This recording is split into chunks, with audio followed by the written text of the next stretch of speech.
maybe slightly liberal ideas in terms of helping people is not that radical. So maybe we should give a thought to people that are a little more progressive because the policies are actually working for everyday people.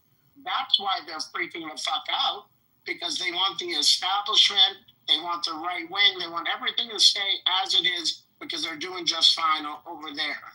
So that's why the right and the institutions are freaking out, because Mamdani, even if he can move the pendulum slightly to the left, may actually be successful. That is not the reason. That is not why conservatives are concerned about Mamdani. Like, Scotty, where did you get that from? You think that's like the because listen to the scenario. I said if they were forced to be 100% honest, you think those are the words that are going to come out of her mouth? They would never agree to being 100% honest. I said, like, if you gave them truth serum, and they're interrogated by the CIA, do you think that they are secretly worried that the little that he can do here is going to play out well, and therefore other strategies of how people run in this country are going to also work out, and it will shift. I'm not talking about shifting the pendulum to some socialism. I'm just talking about having policies and also having the campaigning style that works for regular people that could also shift. This could be the Tea Party. Oh, the campaigning style. Okay, that's a different argument. But I'm saying all of it. So in other words, if the campaigning style works and then the actual governing works where it's not a tragedy, if it doesn't become the tragedy that the Republicans say it's going to be and the establishment, then they're going to be fucked. Because then people are going to be like, wait a minute, they talked all this shit about how it's going to be a communist or whatever, and New York's doing well, crime is low, business is up, tourism is up, the city's doing well, and the affordability has become more significant for the regular people that work here. So that's what could happen, and that's what they're... So now you're talking about a full term, which is a totally different kind of calculation, right? So yes, what if he is successful? But the first thing you have to think about and why this matters is he would start his term in January. The midterms are in November, and he's going to have enough mess-ups that he's going to be weaponized against to energize the right for the midterms. That's what will happen, Scotty. But if he doesn't, and things are as normal... It would take years for that to happen. It would take years for that to happen. Not necessarily. Not necessarily. When you have the handoff between mayor to mayor, things don't change right away. So the only way it could happen is if he's totally sabotaged by the police department and by other forces where they start, they're like, oh, we're not going on the street anymore. We're just going to let crime go crazy, or whatever it is. But term to term, the numbers don't fluctuate very much at all. So if he just coasts in his first year through the midterms and doesn't do anything crazy where it makes some kind of impact, but tweaks the margins here and there really so that people get well, why not? It's New York. It's not Long Island. Yeah, I mean, but you're thinking he can do that, and you're thinking that there's gonna not be things that occur that get spun based on what his reputation. Look, wait till these debates happen. Wait until you see the level of attacks leveled on him when we get to October 1. Yeah, I mean, and then that's going to be how he continues to get characterized if he wins, and then that will be weaponized for the midterms. I'm just telling you, if he wins, it's going to make the midterms worse for them. I'll bet much. I don't agree, because there's going to be a big, rather large amount of time between January and between November midterms. And if things are mostly the same, status quo, then people are going to be like, oh, shit didn't, go crazy. So I guess it's not that bad. So because he lacks experience for this role. But if he has a good team, if he has a good team around he him, he doesn't understand public safety at all. He doesn't understand economics at all. but if he has a good team And he's going to be around forced him, to do, and he has a mandate to do some significant things. So he's going to try to do some, some immediate actions to move the needle. No, I disagree. First of all, the only thing that I see happening is that the left is going to turn on him for acquiescing to the establishment, quote unquote, however they define it, and him not moving too quickly to do some of the big ticket items he's talking about. So if anything, the left and the DSA and the people who never vote or whatever, they're going to be really upset because he didn't do all of the things big and fast enough. That's what I see as a scenario that would happen before anything.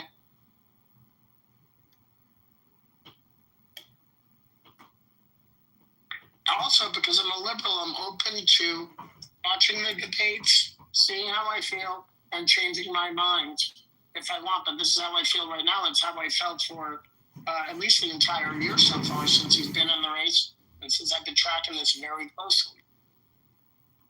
Have you spoken with Bloomberg regarding Mamdani and heard what he had to say? Yeah, I put him on speed dial. Don't worry about it. No, I didn't mean it like that, but okay.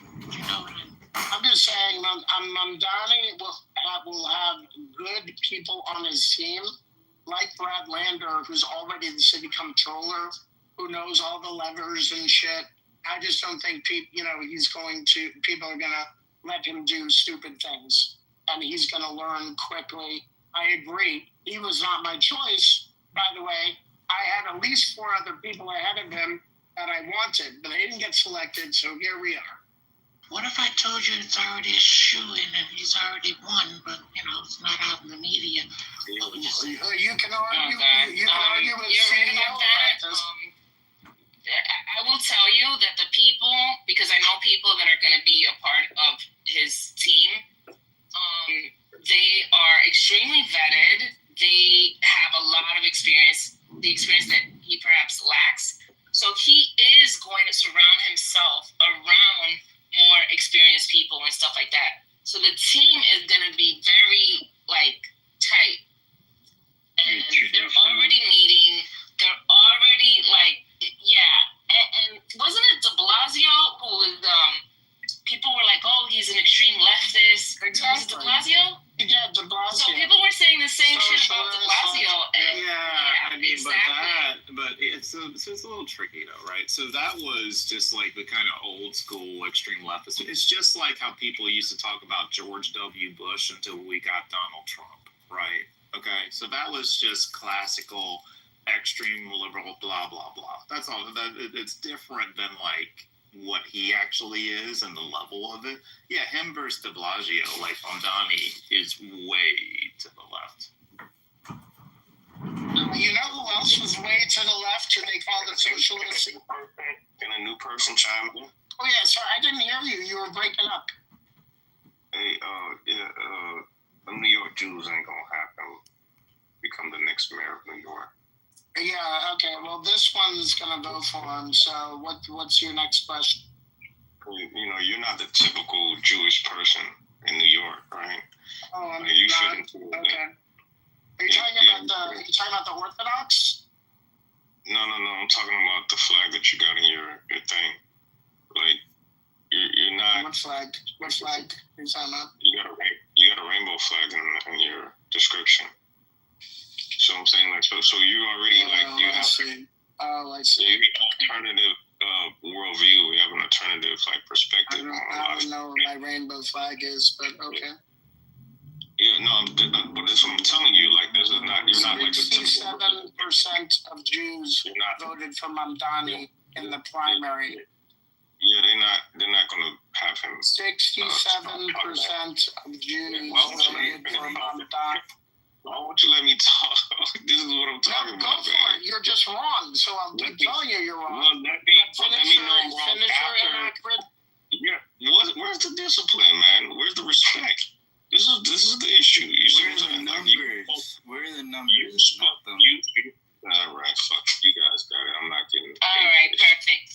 Okay, then, you good. know.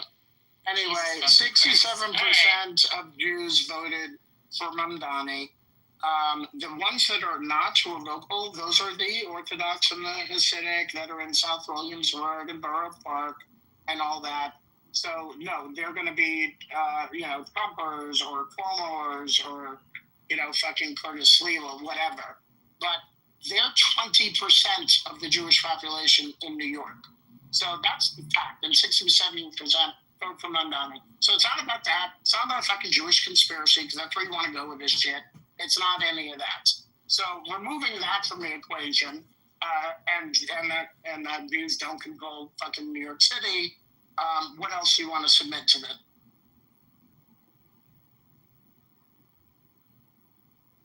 All right, cool.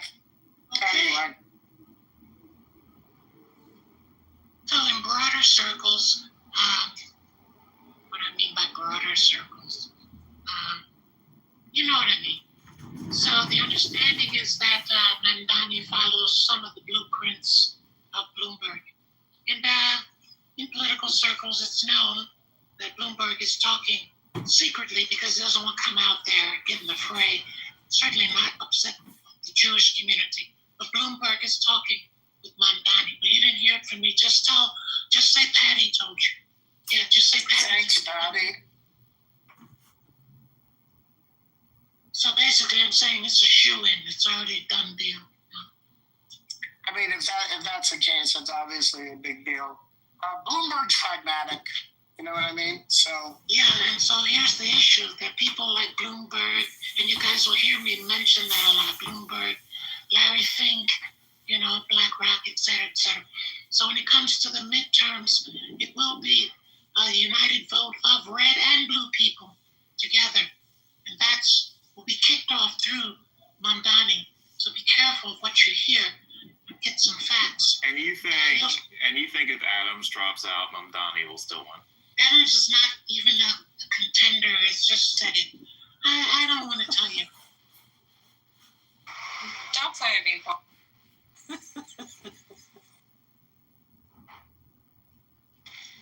Didn't Brad Landers just get arrested again a couple days ago? I didn't hear. I didn't hear it. No, I didn't. Yeah, I think on Tuesday he got arrested. I mean, he was my second choice. Yeah, he would Adams, but he was he would have been good. He really would. Oh, wait a second, hold on, checks notes. He's a Jew. Look at that. Yep. About that. But anyway, I don't think he has. and they did the cross endorsement, which is very interesting. Yeah. Between Brad Lander. The point is, Brad Lander is very competent comptroller. He's a nerdy, dorky guy. He knows how New York works. That's kind of what I care about. I don't care about a lot of things, but I like New York to be working, and I like there to be a mayor who is pragmatic and is able to, figure out how to make the city work and how to make it better for the citizens here, and not also scare away, businesses and making things easier to do business here, easier to live here. That's what I care about.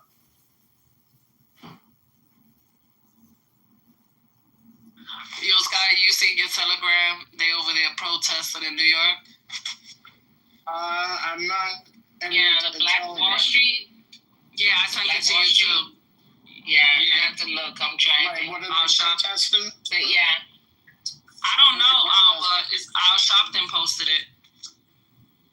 Check it out when you get a chance. Wait, I don't have Telegram.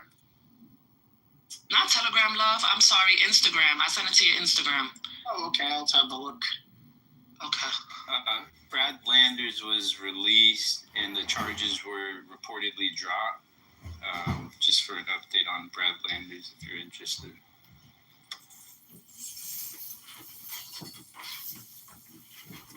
Thank you.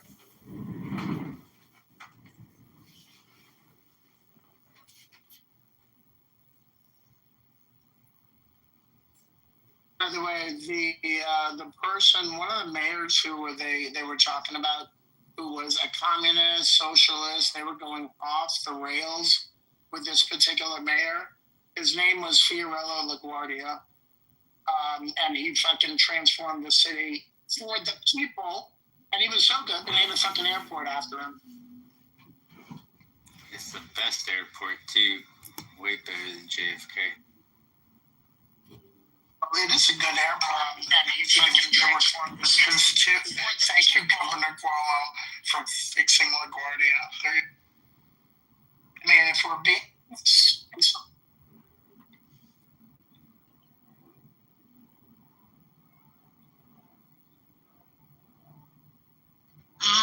Spirit, what's going on with your economy? The markets have been flat for the past 2 days. Are you all dead? Where's the money? Where's the money? Well, we were all here and we saw. Listen, look, Lane, if you're going to do the Susie Orman thing, just tell us explicitly what we should do or not do. We'll do nothing right now. People are taking baths. Nothing's moving. People are just... for example, I warned everyone yesterday and the day before because they asked me, what do you think of NVIDIA? Because their earnings was coming up. I said, listen, don't go for the hype. Leave it alone. Just sit on the sidelines. Did they listen? Oh, no. Oh, that's why I say I don't give a fuck. No harm to me if you don't listen. And so they crashed and burned when the earnings came out yesterday. And NVIDIA is still down 2%. So I don't know. I can't make it any clearer to people. Fuck them, right? Fuck them. Leave them behind.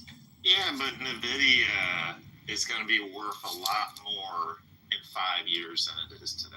Yeah. So, yeah, I mean, not everything should be like a day trading. No, the options is referring to an earnings. Wait, I want to ask my Uber driver something. Can I ask you a question, sir? No, hold on. Can I ask you a question, sir? Understands. I want to hear What do you think? What do you think about the mayor election? Can you vote in the mayor election? What do you like? Do you like Mandami? Do you like Cuomo? Even if you can't vote, do you like Mandami? I like Mandami. I'm just saying, like, do you like Cuomo? Do you like the Curtis guy? Do you have any opinion? Would you like Everyday people say Cuomo. Yeah. You don't know exactly. Do you want okay, so with that? Are you sympathetic to what Mamdani wants to do, like, or do you not care? Like, does it matter to you if Cuomo's elected or Mamdani? And the people you talk to like Cuomo because they're just regular people, right? Okay, that's interesting. Is it okay to ask where you're from originally? If you're from here, that's awesome too. Where are you from? I'm like, oh, cool. I left the DR. Okay, awesome. You don't like you're harassing people in public. You know, black. Ask him if he's black. That's I'm weird. just joking. I know you think they were weird. So regular people like Cuomo and like the young kids like Donnie, is that it? Basically? Yeah. Yeah. You don't have any feeling either way. Okay, that's very interesting. Thank you so much. Yeah, this is feeling very Bernie Sanders versus Hillary Clinton to me. That's what this race feels like. It's not surprising to me. So yeah, I mean, I'm not saying you're wrong, by the way. And by the way, I do want to see the debates. I want everything out there, and I have the right to change my mind. That's all. So you can hold me accountable in about 2 months from now. We'll reassess and we'll figure out where we're at. Is that fair? Of course. Be careful, guys, in the audience. What you hear on stage is someone said something will be something in 5 years. That's not necessarily true, and I have reasons for that, but they don't want to hear that. So go with the mods, whatever they say, believe it is gospel. No, I definitely want to hear this. Why would NVIDIA not be worth more in 5 years than it is today? Because there may be new companies, there may be more competition, but I think to answer your point or question point, why the market's dead on arrival today is if we passed that Israel arms embargo, I think that would have resuscitated the market wholeheartedly. Sadly, that was tabled, and Ken Martin had a lot to do with that, in my opinion. Even though only 7% of the Democratic Party is in favor of genocide. Why are we talking about this again? We're talking about the mayor's race, and you gotta fucking throw this in all the time. Because it's related to the market, it's related to money, and Point asked the question, so I just answered it. That's all. Gosh, he just tried to answer. Nothing wrong with that. So that's why the market's stalled. I get it.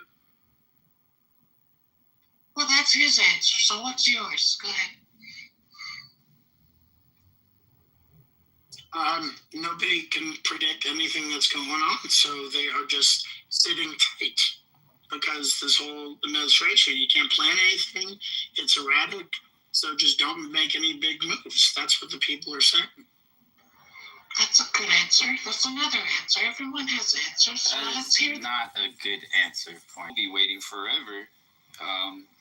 We just heard somebody say that, I'm not even going to mention his name on this app, but we all know who's running for office and crap, buying ads up on World Star, has been eating dinner with the Trump family, made claims stating that the Trump family's plans are to stay in office, not just another term, but as long as it takes for Barron Trump to be of age to become president. And that's the whole thing. Why would you enter? Why would you enter? Bullshit. So I'm sure that's how they laugh too. See, 2040. So Donald Trump's going to be president till 2040. No, his family will start the new royal crown here if we just. He will Barron. It will take 14 years for. So Trump's going to be 94 when he leaves office. That's well, they may lower the age. They may if he's still in office, right? Water. Well, that takes a constitutional amendment. Water. The next president will be, what's the guy? Stephen Miller and Trump Jr. So don't say I didn't tell you. Now we'll run for 8 years. Christ. No, we can't. Did you guys see the interaction between Westmore and Trump and what Trump said after the fact? I did. You want to recap it now? Not really, because I'm going into a meeting, but I thought it was actually a nice, and I think it was really good on Westmore, the meeting that I saw that recorded. Like, it was in, it wasn't in a stadium. I forget where it was. Oh, wait, you're talking about some live interaction? I thought you were talking about what their interaction on social. No, I didn't hear this. Go ahead. I didn't hear. Yeah, no, I'll see if I can post the clip. It was basically they had a nice interaction, just about, helping the city, et cetera, but it wasn't Westmore being like, oh my God, thank you so much, you've been really help. There wasn't any of that. However, when Trump had recapped the meeting to the press, he just totally embellished the whole fucking thing. So there's video evidence of it, and then video evidence of Trump. And I'm going to see if I can post. Is it the message of Trump to the governor? Is it that real, or is it specifically, do you have the two of them talking to each other? No, the two of them talking to each other. Okay, because Let me see that. No, because it was a split screen, essentially, of when it happened. If I can find it, I'll put the link in, but I can't play it. I'm going into.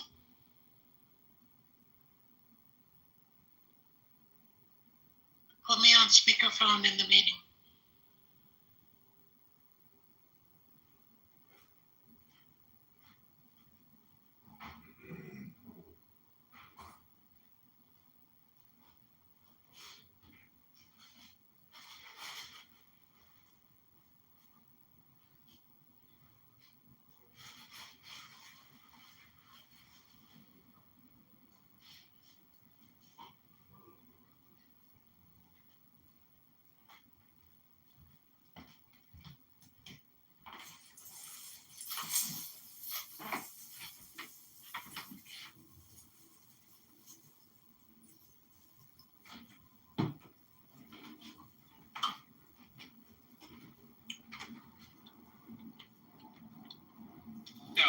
Exchange. I got whatever. I got whatever. I mean that. I got whatever. someone in America to support you the way you want to be supported. Sending you cookies or some care pack that you feel like you deserve. Like be mad if you want to be mad at someone, be mad at the government that sent you to fight this bullshit war. We're not mad at the government. We're not. Hakima, we are not mad at the government that sent us to fight the war when we're fighting the war. We are not mad at the government or bosses when we're sent to do a mission. We are mission. Listen, you think so? We are mission. That's your problem. Let me finish. No, you didn't let me finish. What are you talking about? That's your problem. No, because wait, hold on. I'll let you finish. I'll let you finish and make my point. I think, Hakima, you're missing the nuance in what he said.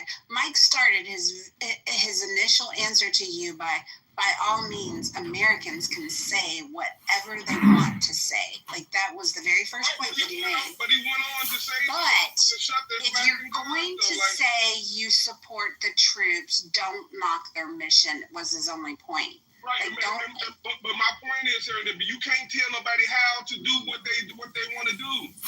Like, just go fight your war. You don't. In a free country, you don't get to tell somebody how to support or how to talk or any of it. You don't get to do that. And that's the point. You're right. You're right, and that he. But he's not going to fight that war just because he wants to go fight a war. He's fighting for you. He's fighting for his countrymen and the civilians and everybody who doesn't know jack shit about war. He doesn't get to tell anybody what to do or how to talk or how to support, but as a former service person, he can tell you from his experience what it feels like to have somebody say, I support our troops, but fuck them for being over there in Afghanistan. Here's the goal, Hakima. Do you care? Is it all about you and what you look like, your appearance and your reputation? Or do you care if they feel supported? Because if you care if they actually feel supported while you're out there supporting them with your flapping gums, then the best way to do that is to stop flapping your gums and do something physical to support them. That's my point. I don't care how nobody feels. I don't care. I don't care how you feel. Okay, that's fine. Well, they care a lot about how each other feel internally. Like, they're fighting that war for the guy next to them.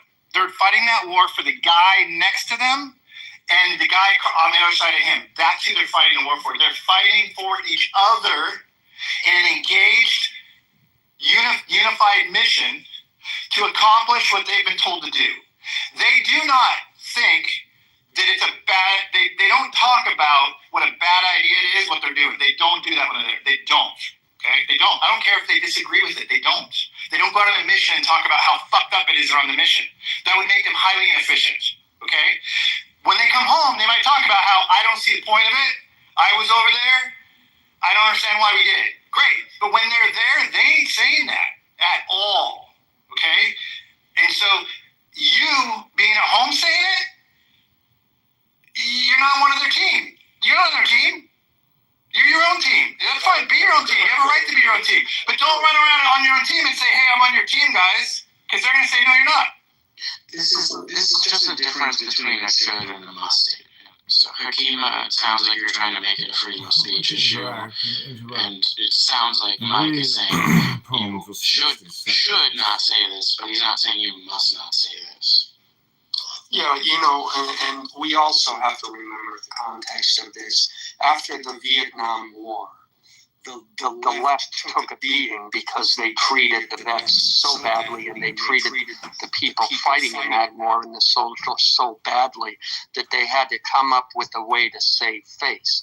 So their little diversion was to say, oh, I support our troops, but I don't support the war. Was there?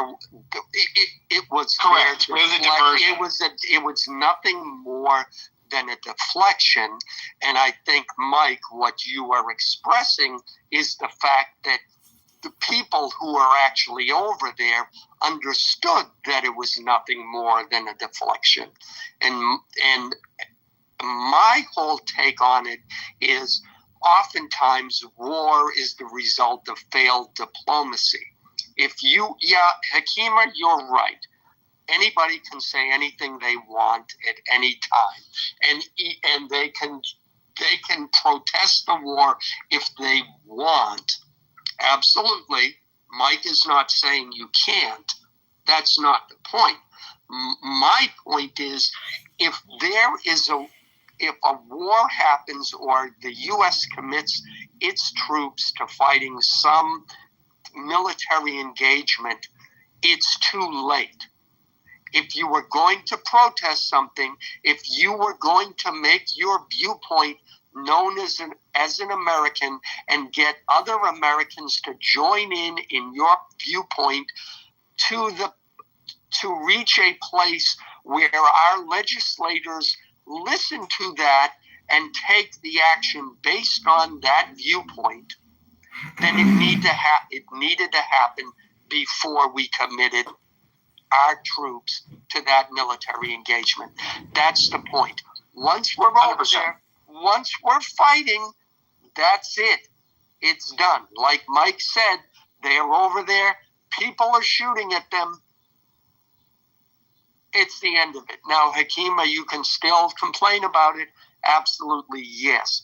But don't pretend like, and I know you don't do this, but I'm saying people need to not pretend like they're still being patriotic or they're supporting the troops or any of those other deflections that the left came up with after what they did to our military men in Vietnam. 100% true. And here's another thing. I'll tell you that you're talking to somebody, Kima, who's so consistent that I'm supporting Donald Trump. I have not been talking shit about Donald Trump since he was elected because I talked ultimate shit about him before. I've never voted for him. I'm a never Trumper. The second he took office, I started talking in a manner that prays for success of whatever the U.S. is trying to accomplish. It's not my choice anymore. My vote lost, and now it's my duty to line up behind what I consider my commander-in-chief. I don't care if it's crazy or not. It's consistent. I know it's crazy to be consistent in 2025. I have fucking integrity. If your consistency is leaning on insanity, then you should break your consistency. Because, like, I'm not going to follow that. Let's just say, I'm not saying Trump is doing it, although I believe he is. Let's say he's trying to take us back into slavery times, right? Let's say he's trying to go there. And just because he's the president, you're going to support it. Just because he won, are you going to support anything he does? You say, I'm going to support anything America does. But the fact is, the way Trump thinks, it's not about America. When you hear him talk, I gave you this money. I did this. He really thinks it's about him. He's not speaking for the American people. He's speaking for Donald fucking Trump. And if you want to follow that is insane. I'm not following him. Your consistency. I'm not following him. I'm not supporting him. I am remaining. I am shutting my mouth to allow the United States to not fail while it takes various actions that I may or may not agree with. Some shit need to fail. Hello, moderators. This is candidate Congressman John Kitover. I'd like to read a poem to the room for 60 seconds.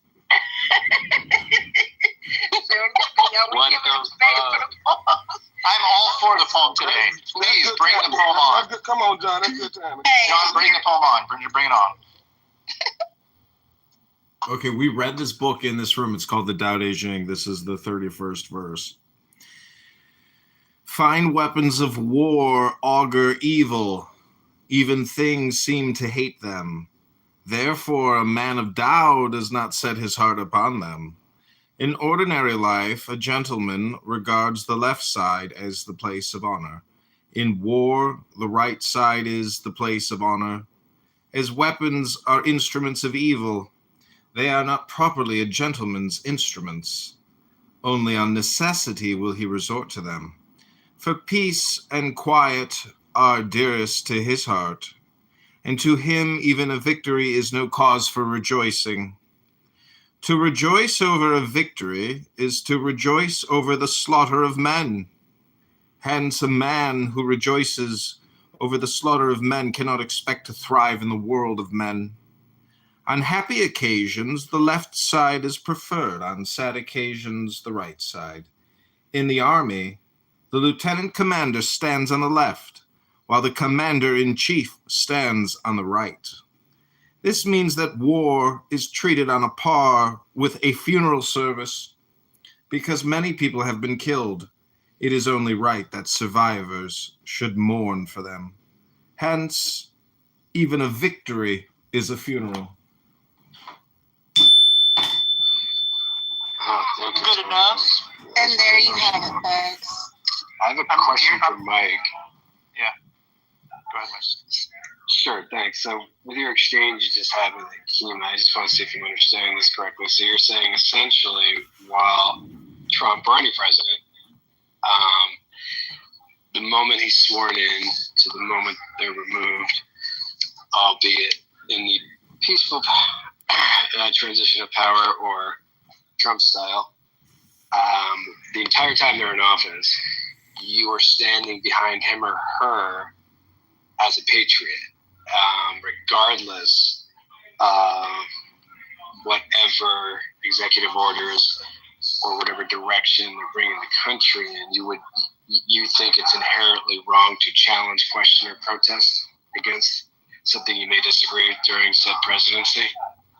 Well, I think there's a caveat that needs to be made, which is that specifically when it comes to issues of people of our troops at war and they're engaged under fire action currently, then yes, 100%. When it comes to political issues that aren't troops under fire related, I choose to show my patriotism by shutting my fucking mouth if it appears that it's not being supportive of whatever we're currently trying to accomplish. And what we're trying to accomplish may not be what I want done, if that makes sense. Now, that's my way of doing it. The summary of all of this is simple. I believe that freedom of speech is the laziest form of patriotism that anybody can engage in. So I don't...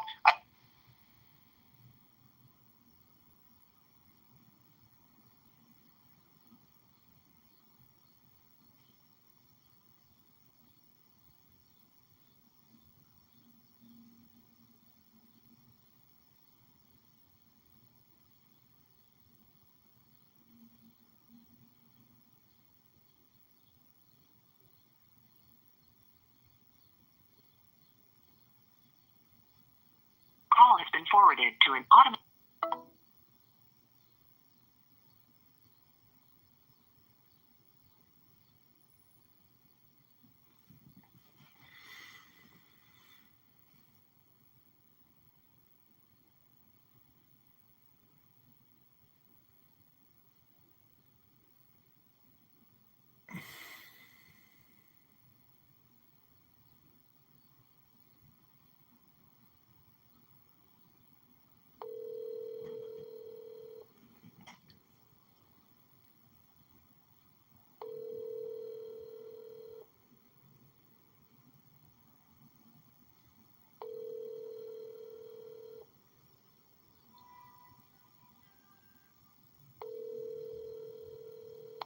Your call has been forwarded to an automatic voice message system. 8.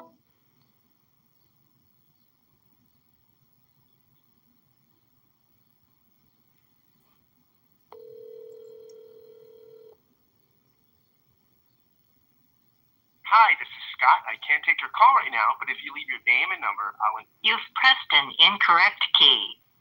Please enter your password.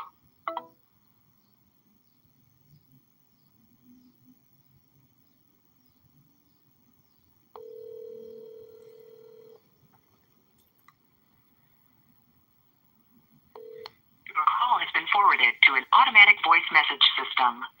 Please enter your password.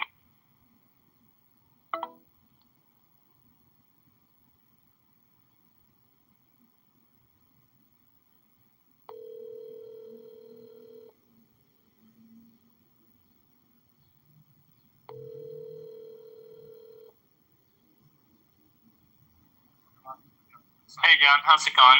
Hey, it's going good. How are you doing? Sorry, I can't hear you. That was like feedback.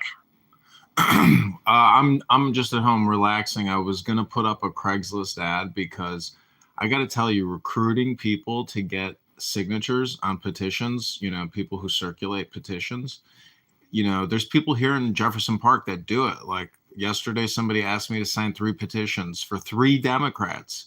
So there's people here hustling petitions, but do you want to help me with my petitions? Bro, I'm like way overwhelmed right now with a lot of stuff that's going on. I mean, I've got like lawyers that I'm reaching out to. I've got app I'm working on. I gotta start marketing that thing. You got and bigger. I got a whole bunch of You got family bigger drama things to going worry on. about. Well, you got to worry A whole lot about of family.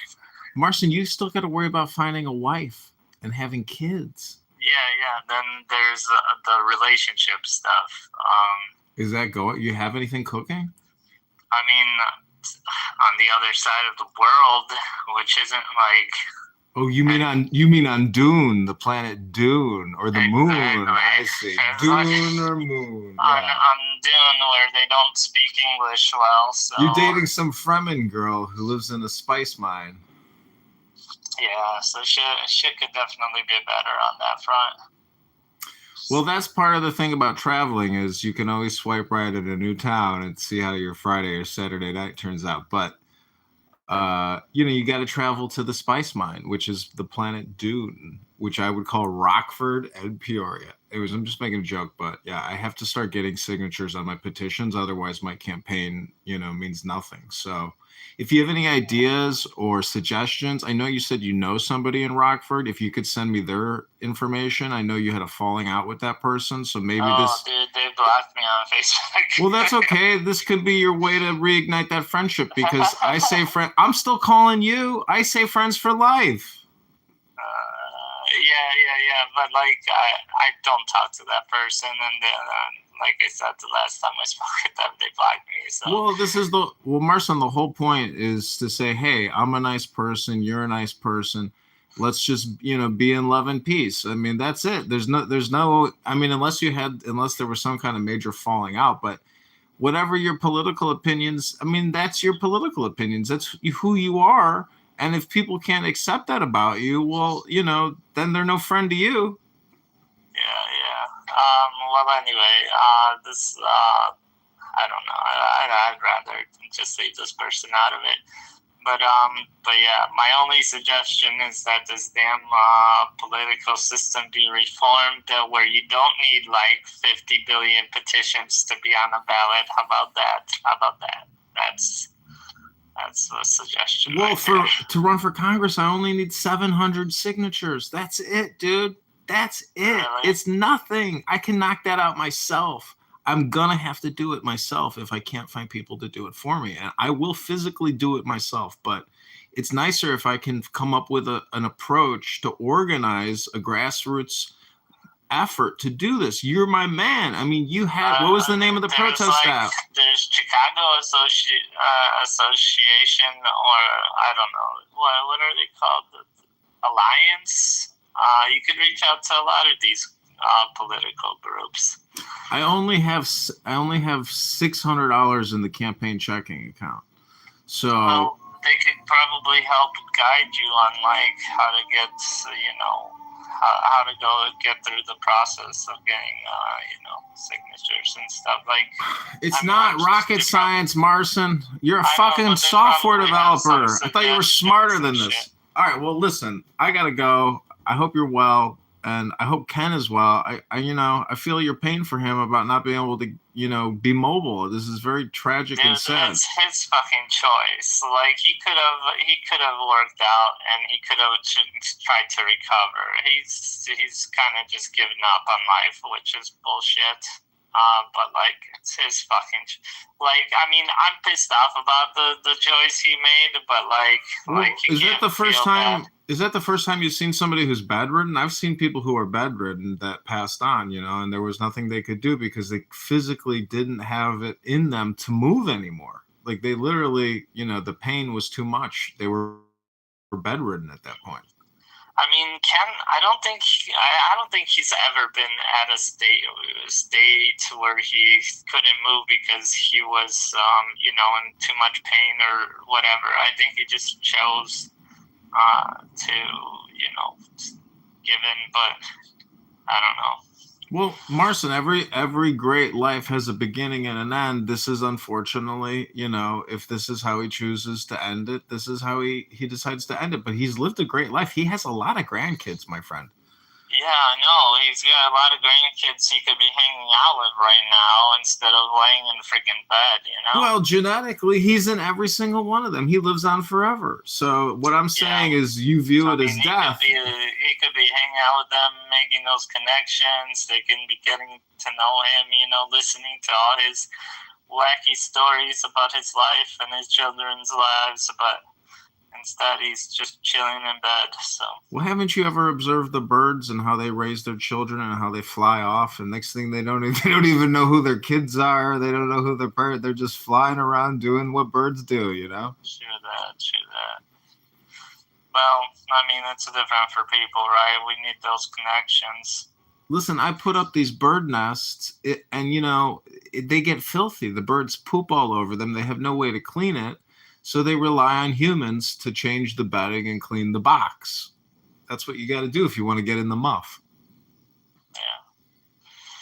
Yeah, well, he could rely on humans, too, to change his beddings and Muff, in the muff. That's how, you got to remember how to get it. You don't even, when was the last time you were even inside of a muff? Yeah, it's been quite some time. How many years? You're probably not moist anymore. Anyway, Wait, you're not trans now, I gotta are you? write to this place. Like, I gotta figure out how to promote this application I built out. And What's it called? It's Ascend Dynamics. The name of the app. The app is I don't know. It's I don't know. It's the Sun Dynamics collaboration platform, or I don't know. It doesn't have like a definite name. Like sometimes I'll call it a Sun Dynamics NFT platform, but it's like I don't know. You could find it at like app.sundynamics.org. So that's where it lives at the moment. All right. Anyway. All right. Well, don't forget, go to johnforcongress.com. I'll talk to you soon. All right. See you, John. Good luck.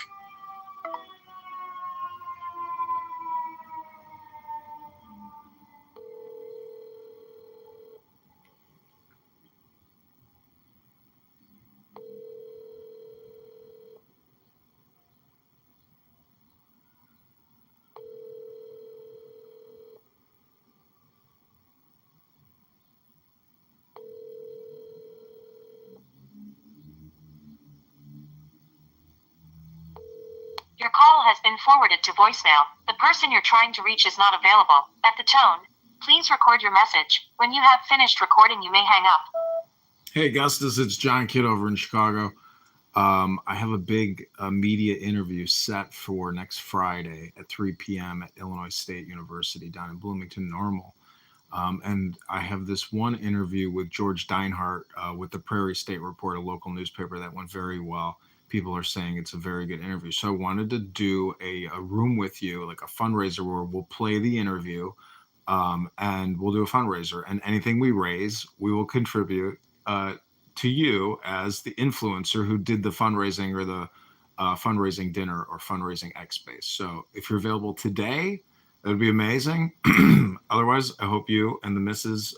Palante are having a wonderful day, and I'll talk to you soon. Bye. Okay, up next. Oh, we could call Rich, yeah.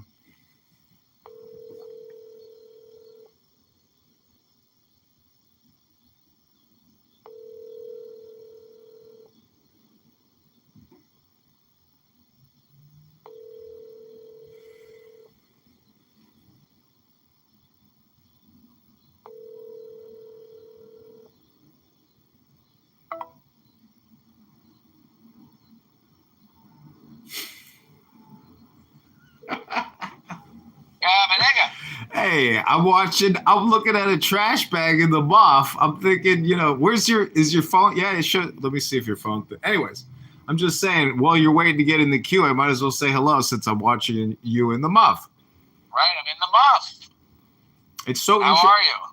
I'm good. I was talking to my friend here in Chicago who I'm trying to get to do petitions for me. And he's very resistant and hesitant. And I said, I put up all these bird boxes and the birds, they shit all over the boxes. So it takes a human to clean the bedding out of the box and clean the box. Right. And, and this is how the world works. We all work together. I was like, when was the last time you were in the muff? He's like, oh man, it's been many years since I've been inside of a muff. That's sad. Yeah, some people, they struggle with love. And, the whole thing is when it comes to meeting a beautiful woman, you have to be able to communicate. And some people are very bad communicators. Right. No, it's sad. Yeah, I mean, I feel bad for those. How old is this guy? I think he's maybe even younger than me, maybe 39, maybe 40, maybe 44. I'm not sure. That sucks. And he just doesn't get laid anymore?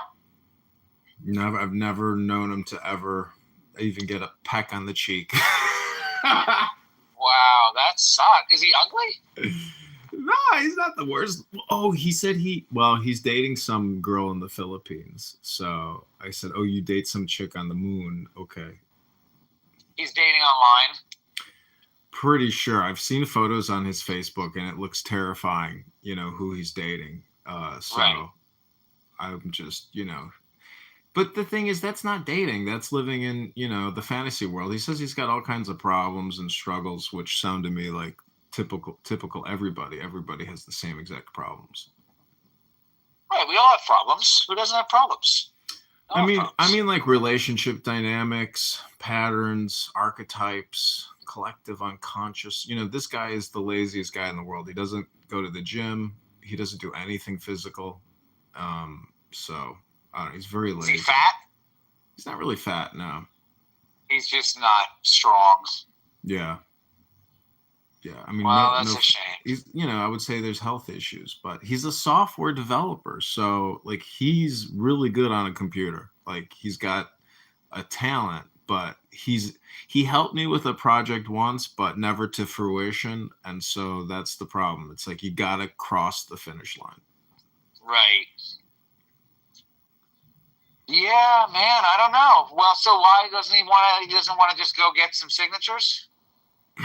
No, he's probably just, he's just too busy. The thing is, I'm going to put up more Craigslist ads like now to get more circulators and petition signers. Cause I saw a guy yesterday with 3 clipboards like, I need your signature right here. We need your help now. Sign please now.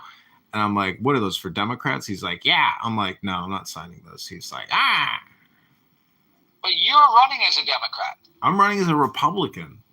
Oh, you're running as a Republican. Okay, good. All right, good. Well, so yeah, that's the competition. They're out there now. There's a guy with 3 clipboards out there right now. I know. That's what I'm saying. Like, I can't wait anymore. If there's I have to get on this now. I need 100 signatures. I would love to. I told you if I do come, it won't be till October because I'm busy until then. But I would encourage you to get out there today. Go get out there today. Go get 20 today. If you got 20 signatures today, that would be a good day. Well, for me to just go drive 2 hours to get one signature. It's 2 hours away, so it's not like you can just walk out your door. No, it'd be more effective for me to try to do digital organizing off of Craigslist and getting people out there now.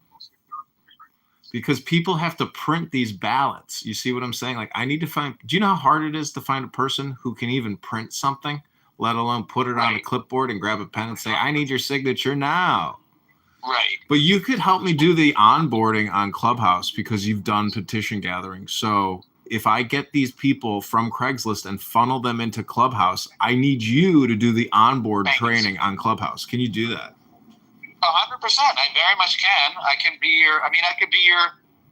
could help manage and encourage. I could definitely at least train people and tell them what to do and how to do it. And because we're going to pin the link to the Illinois Election Commission website with the PDF for the petition. It's on page 16. And so also even funneling them to a Google form page to fill in their information, and then get access to the petition. Like, we have to funnel them into the campaign. So it can all be onboarded through Clubhouse and a link. And I wouldn't have it any other way, because anybody who can't fucking download Clubhouse to join a conference call for the campaign is not worthy of being in this campaign. And many people are already failing that test. But the one guy in the beginning, he did successfully do it because he's had Clubhouse before.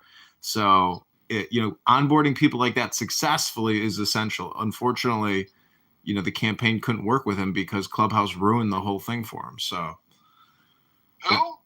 We had a guy named Edward who onboarded through Clubhouse, but people were putting so much shit in the chat that we couldn't actually onboard him, and it freaked him out. He's like, this is a spam and a waste of time. Good luck.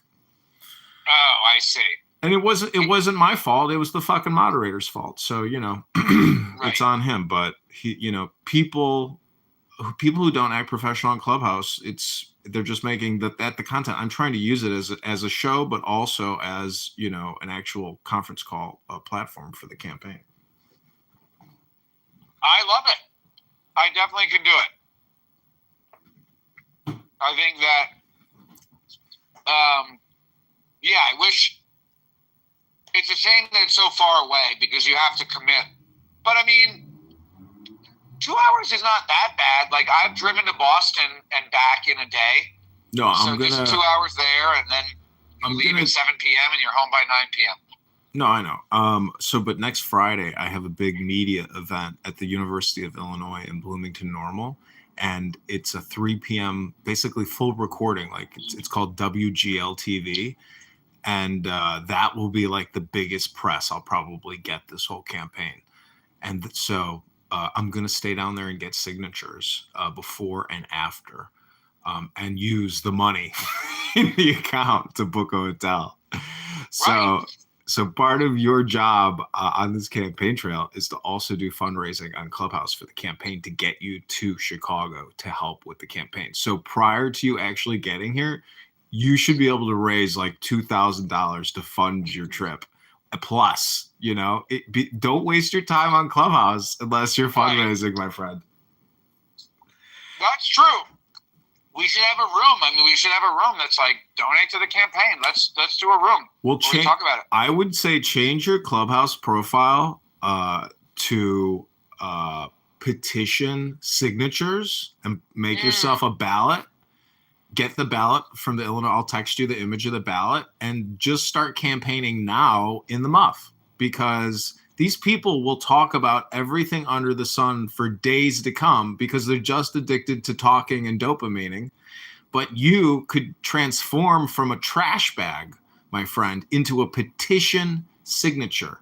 And you can be instrumental in changing this campaign now through Clown House. Don't let these people hypnotize you, and don't hypnotize them with any other spam other than the campaign. Because this is the only thing that has a cash pipeline. Every other second we spend on here is a net negative to the campaign, unless we're actively promoting and actively getting donations today. So I'd say fund your trip now. You could fly first class, if you can raise enough. That's true. It's very true. It's not a bad idea. Yeah, you could get a beautiful rental car at the airport. I mean, you could pay for everything, but don't waste another second. Even if you can go into a mirrors room, you could fundraise. Like, make this the troll. Make this your shtick, that you're fundraising and petition gathering here on behalf of the campaign. Do it now. Don't disappoint me. Please do it. This is a big opportunity for the campaign. You're my clone soldier that I need. You are the petition campaign, coordinator right now. That's true. It's not a bad idea. I'm going to do it. I have to go do a driving lesson, and then I have to go speak with the rabbi. Well, ask the rabbi if it's kosher to be an online campaign organizer for the campaign to elect candidate John Zachary Kitover, and tell him Rabbono Shalom. I will. Yeah. Yeah, sounds good. Let's do a room later talking about it. We'll try to get people to donate. Don't waste your time in the muff. Transform your profile now in the muff. Make the announcement. The whole thing deals with communication and putting it out there. You can interject anything you want in the muff. This room is basically chillism for stupid people as well. It's a total waste of time. Do you know how many times I've heard Ewan talk about the migrant gangs? It's like he's retarded or just a drunk. But how the fuck does this guy have a kid with Sarah? And he comes on here nonstop talking about grooming gangs and getting into beefs with BB. Like, the guy's fucking stupid. Anyways. Yeah, I don't know. Read Toyer. All right, I'll talk to you soon. Bye. All right, sounds good. Talk later.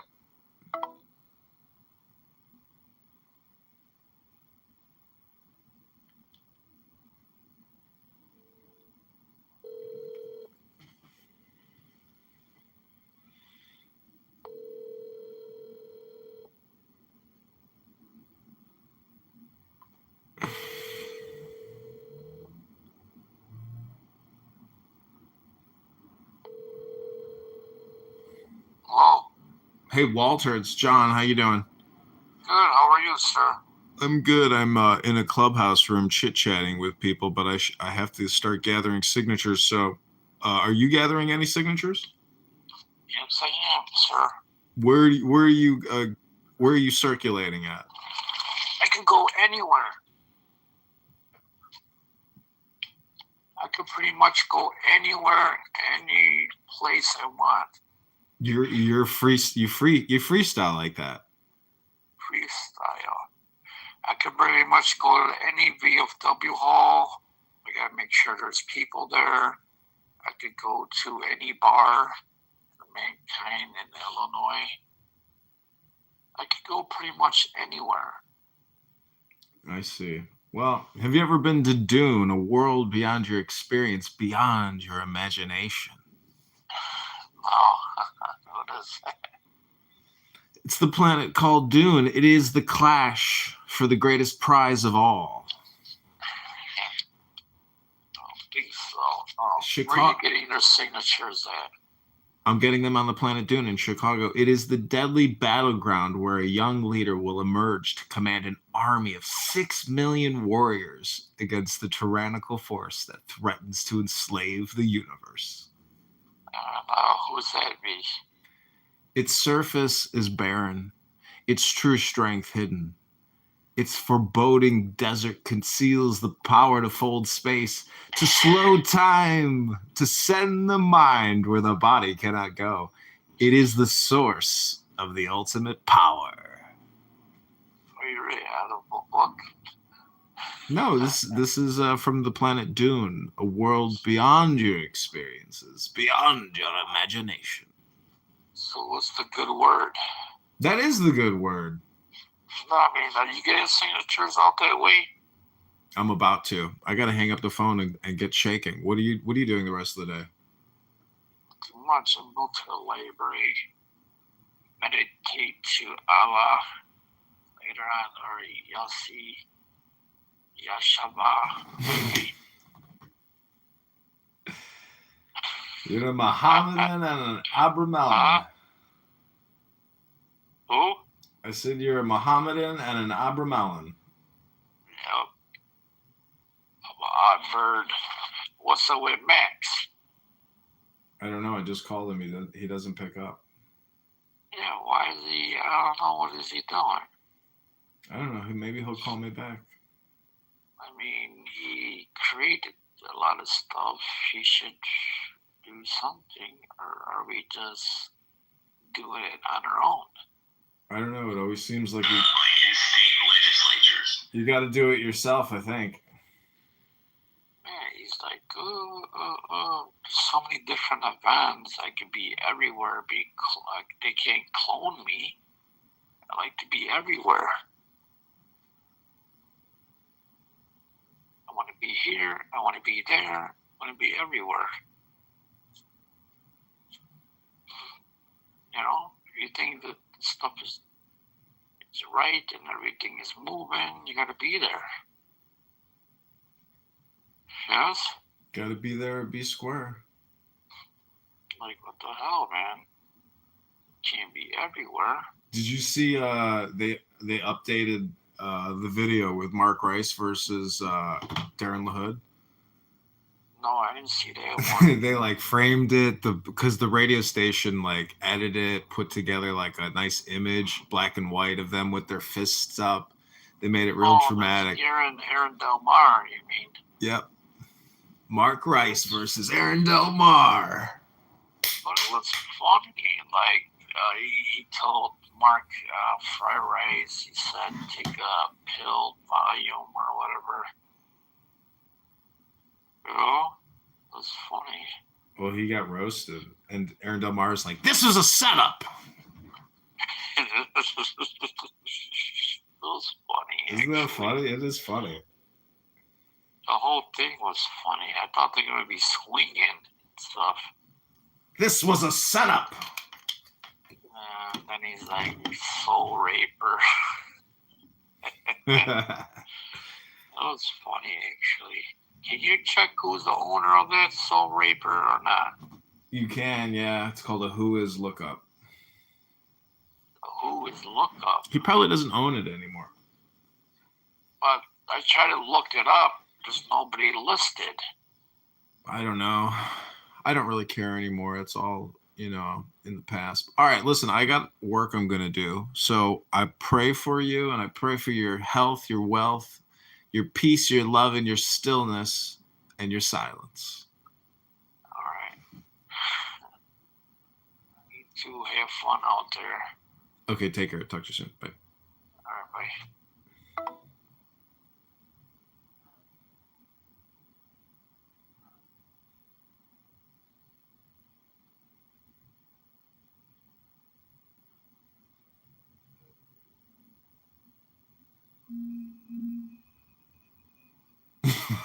Sign our petition. Nice. Vote for Edmund Dakin from Clubhouse. Nice. Okay, so I'm going to put the antidote. This is how we're going to fund your trip. Oh, he left.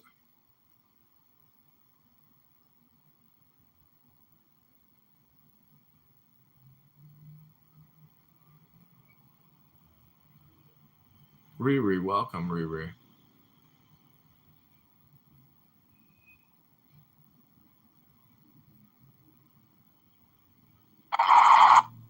Yo, Augustus. Yeah, what's up, brother? Hey, how you doing?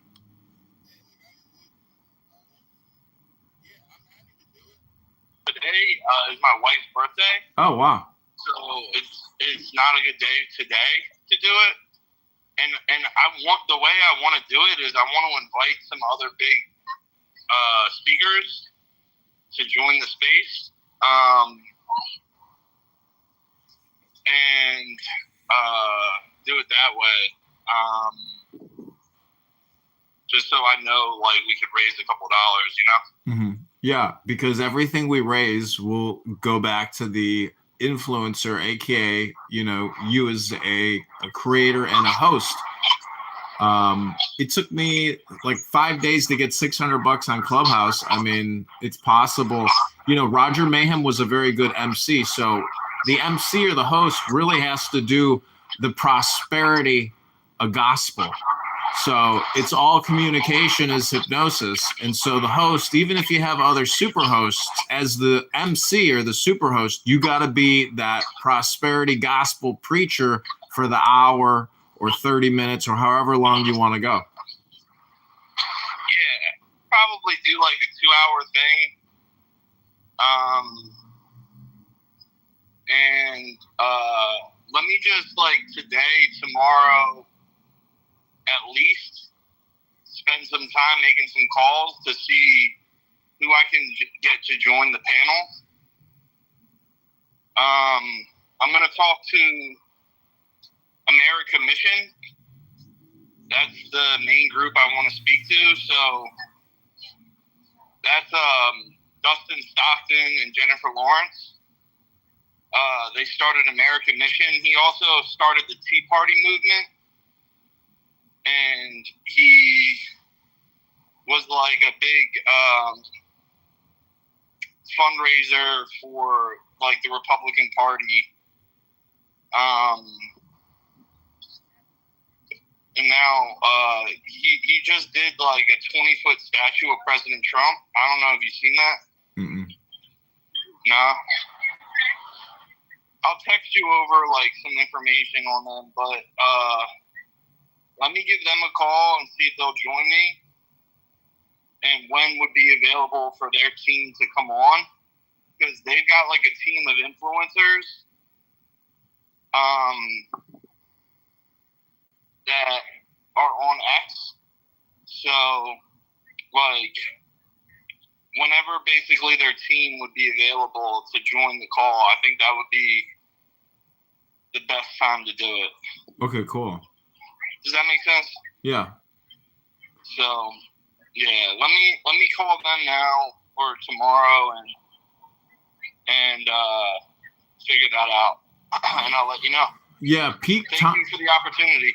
Thank you. The peak times, I think, are always probably in the morning, like 8 a.m., 9 a.m., and then noon, and then 5 p.m. I think that's when people peak use, social audio platforms.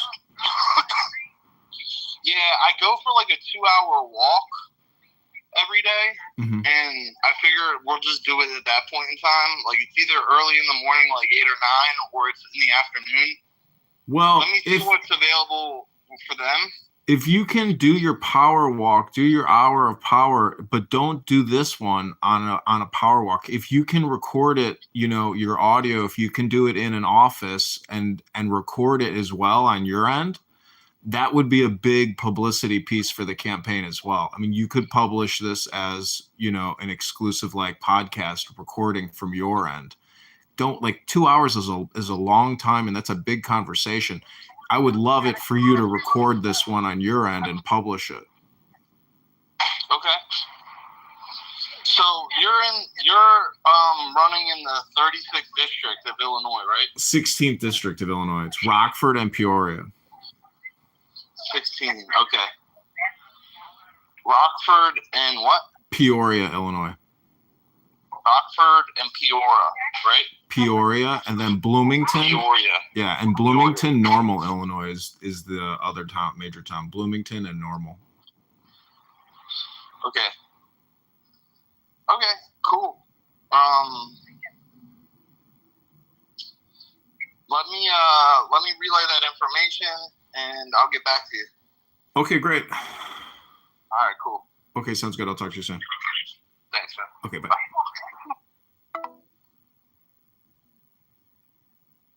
Hi, Yulia. Do you want to donate to the campaign?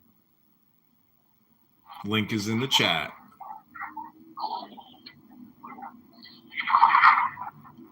Как дела, Юлия? Как дела, Юлия? Хорошо. Я тебя люблю. Я хочу самолет.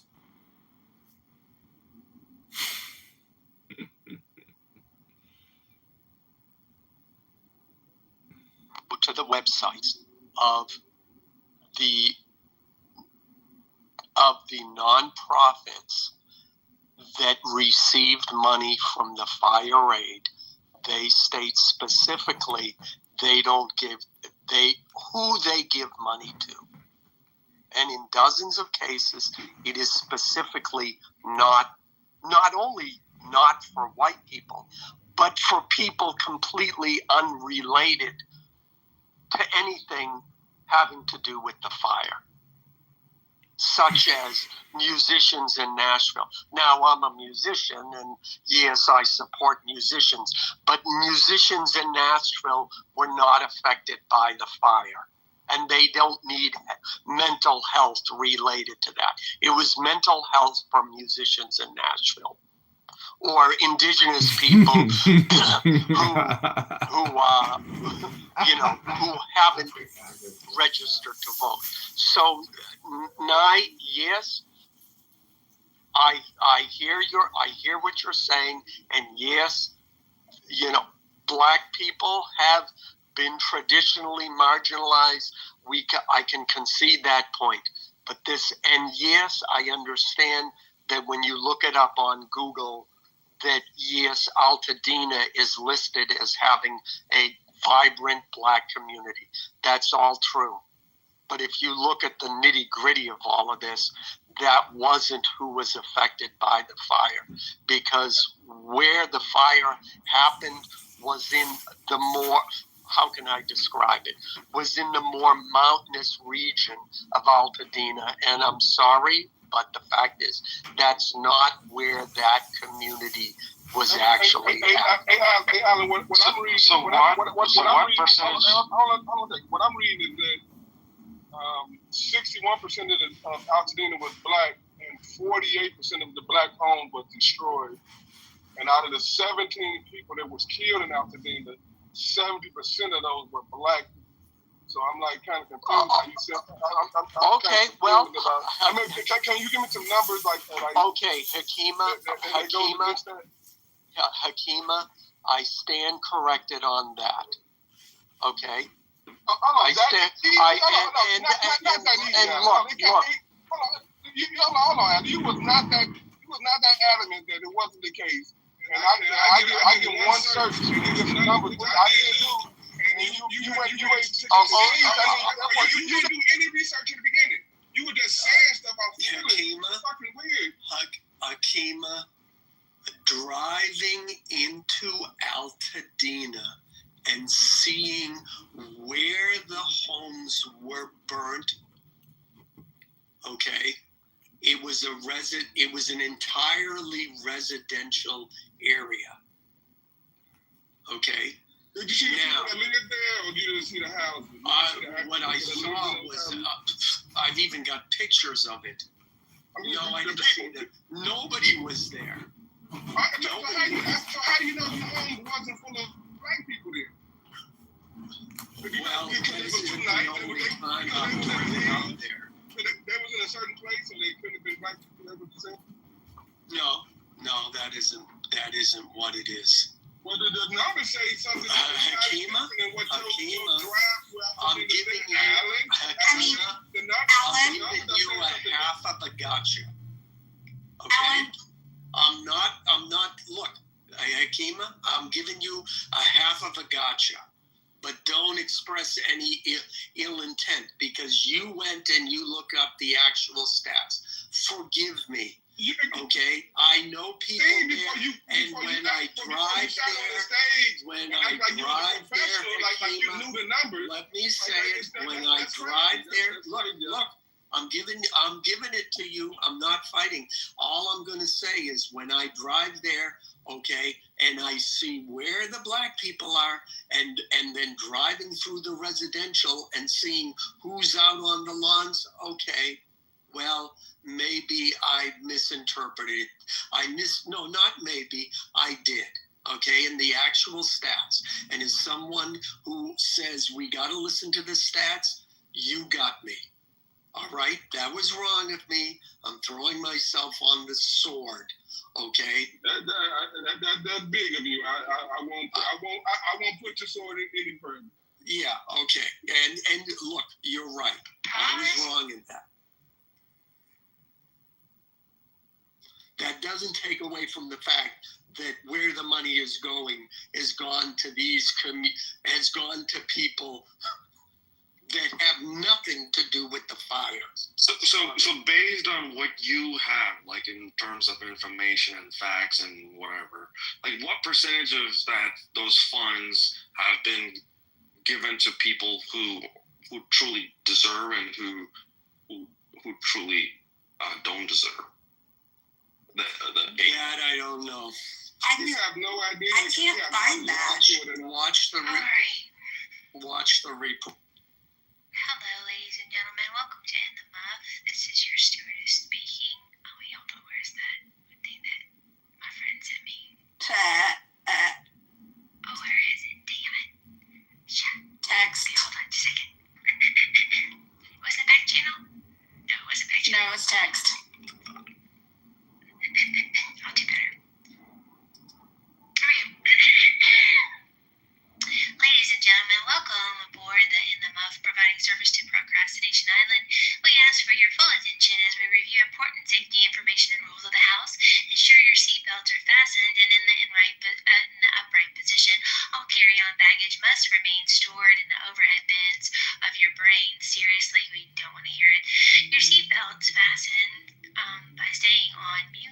others are speaking.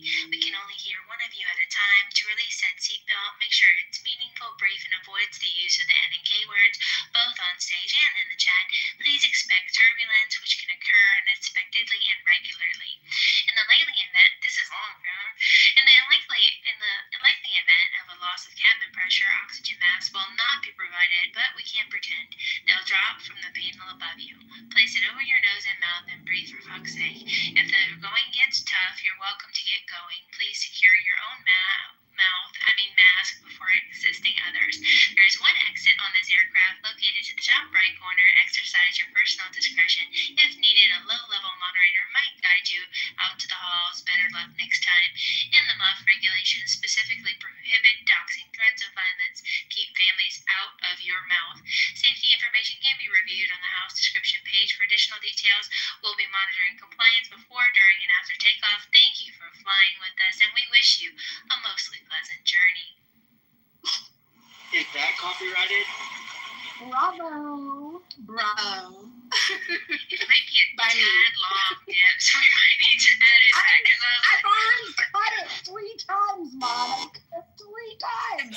No, don't edit it, because if you start changing it, then every time that I hear it and start, picking up on it, if it changes, I'm gonna be thrown off. Hey, please don't edit it. It's long, but it's funny as fuck every part of it. Thank you. Thank you. It's creation. I get no credit for it, so, direct all the praise to her. And Monica gets the lovely stewardess voice, though. Monica read it with a straight face, though. So I get credit for that. Who created? Serendipity. Then that's why she gets all the credit. I doubt Serendipity thought of any other thing when she created it, but Serendipity, what made you do that? Because it is fun. We were joking yesterday morning, doing the whole, Monica. welcome to American Airlines, and I was just like, we need a welcome to in the muff. We could put it on the house wall. I could read it on the house wall. But, yeah. But actually, we can't not until the creator of the house comes back. Oh, he is back, but I can. I've got admin Nice.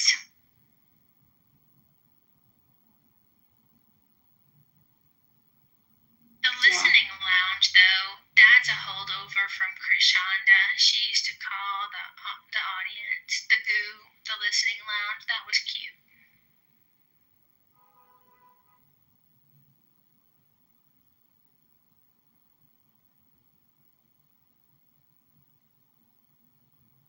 Whoever removed the poll, did you screenshot the results for the librarian or no?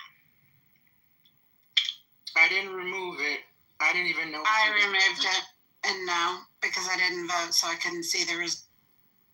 Girl, you could have back channeled me. I'm sorry. I usually do, but I didn't vote.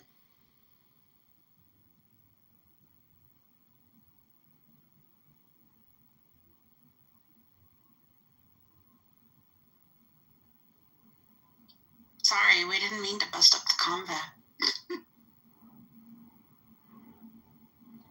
I have a question. Is this house about being inside vaginas?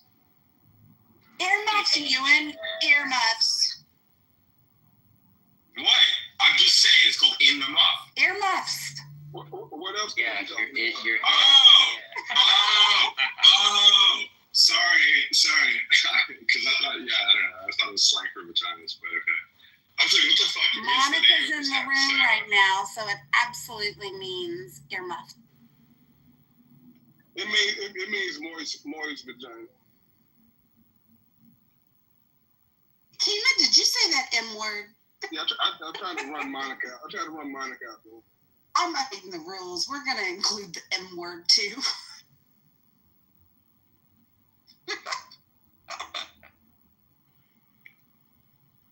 Muff has several meanings. A muff can be a cylindrical garment for warming hands, a mistake or botched action, or, in slang, the vulva or pubic area. They can also warm the hands. Yup. As a verb, it can also mean to mess up. We should find out what muff is on Urban Dictionary and read that definition. That's a good idea. Somebody else do it. Mother actually read the definition from the Urban Dictionary about a week ago because when he came in and was wondering what's the muff and Mojo was like, go read it on the Urban Dictionary. And so, let me see if I can pull it up unless somebody already has. I've already pulled it up. It's pretty good. Go ahead. All right, muff. Contrary to popular belief, they spelled it wrong. The word muff is not associated with hair at all. Instead, the word muff is an inoffensive slang word for vagina. Muffs can range from dainty and tight to floppy and roast beef colored. Some muffs smell fishy or sweaty, and others smell like skin or roses. Some muffs are hairy, others are bare, and some have razor burn or ingrown hairs.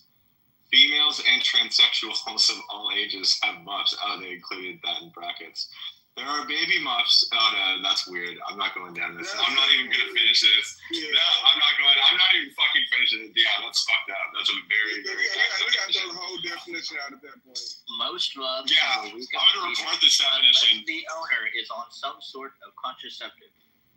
It is also the root word of muff diver, muffed, and muff doctor. Jan decided to go on birth control because the muff doctor said it would prevent pregnancy, cramping, and that weird smell coming from her muff. That definition is from 2006 by someone called Muff Owner. It's fucking crazy. Urban Dictionary, what a wall. Yeah, he probably in prison right now, doing about 40 years. Yeah, no.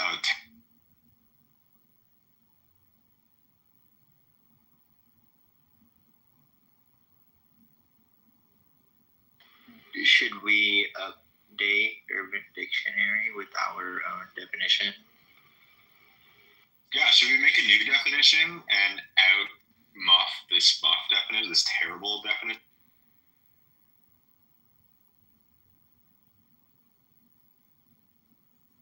I mean, I like the quadruple entendre. The quadruple what? Entendre of the use of the word muff.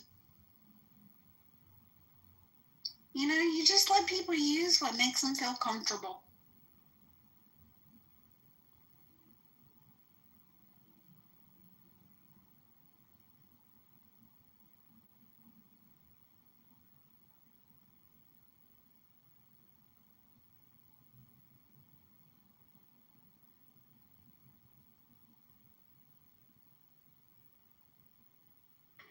Labor Day, woo! Yeah! So, where's Jarl? Is he in here? He'll be so disappointed he missed us. It's Jarl. Jarl? Yes. Either way, it sounds like a gurgle.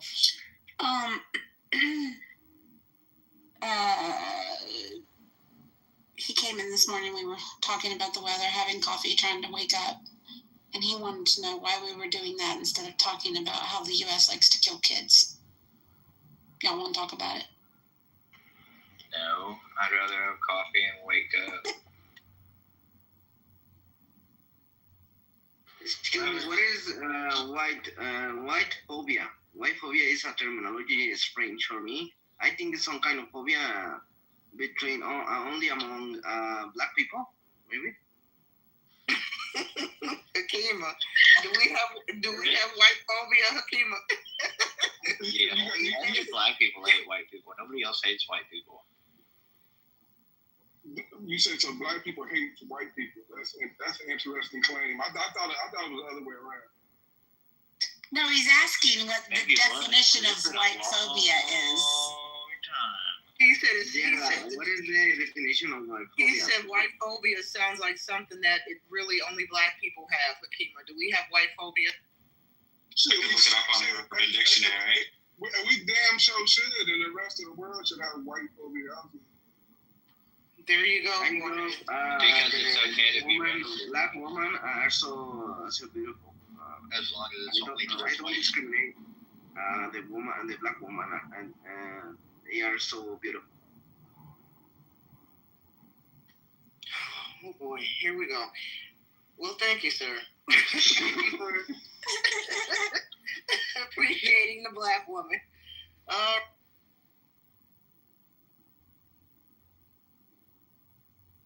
I don't know how to vote in this poll, Serendipity. I know, I just picked one night. I just picked one, okay? I don't know. I'm gonna keep it safe and just pick. I almost wanted to pick white phobia, but we're just gonna go Labor Day weekend. Fuck it.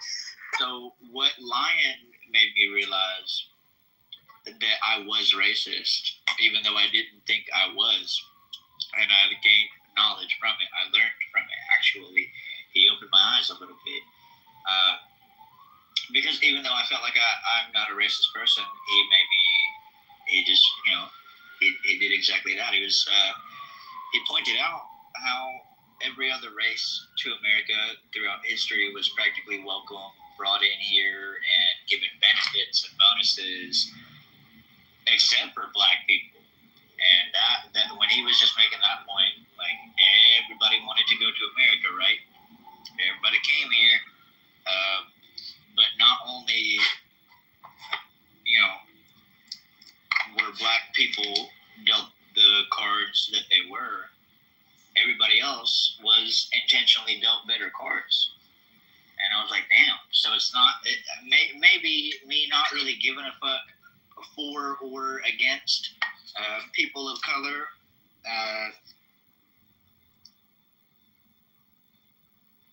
could make me just flat out ignorant. Like I didn't give a fuck. Whereas now I sort of understand, and have an even greater respect. And I'm like, wow, man, as it stands though, our kids today are not born in a world like that. And there's no reason why we should uphold or keep the world being discriminatory. We have differences, but who gives a fuck? Grow up. Presupposing everything that you just said is true. Who gives a fuck? No, I'm sorry, sir. No, you're. You got a heartbeat too? Presupposing everything that you just said was 100% true, I'm not making the correlation on how that makes you a racist.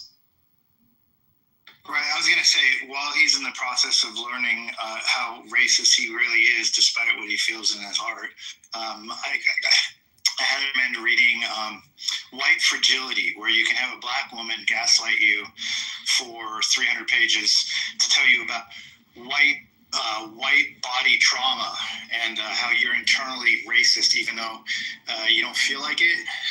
I didn't read that because it will help you reach that point where you can feel fully racist, even though you, in your heart, couldn't really care less if somebody's black or white. The white man just can't catch a break, huh, Mike? This shit is diabolical, man. That was sarcastic. Go ahead and read it anyway for a good laugh. I know. I'm so tickled by it. I know. No, I was laughing while I was listening to him because I know being sincere, but the reality is, he's literally doing what we were talking about earlier, which is he's expressing white guilt. Like the white guilt we're told that we need to have. He's expressing it.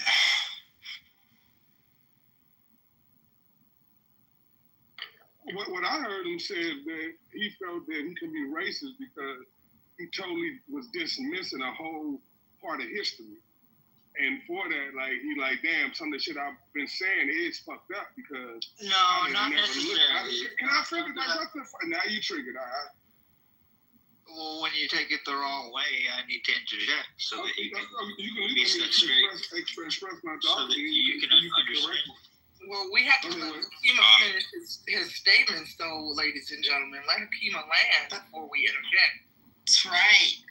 Okay, well, go. It's rule 14. Interrupt me. No, go ahead. Go ahead and clarify your statement. Let me know where I'm from. Okay, well, by saying that I was racist prior doesn't mean that I just, slavery never happened or neglect it or don't give a fuck. Just before not really feeling like, hey, I'm not going out calling people the N-word. I'm not racist. I have no ill intent towards anybody until I get a feel of who they are and how they treat me. So yeah, when he started getting to white guilt, it was kind of like that. But Lion was the only person who could make me see and feel white guilt, because I've never felt responsible for the white man's actions. I've got Shame on you. Shame on you. You should feel guilty. You should wake up every morning feeling extremely guilty for it. What your great grandfather did. Right. I just wanted to children better than me. I just wanted to quickly point out, because we've been bringing up Robin DeAngelo quite a bit today.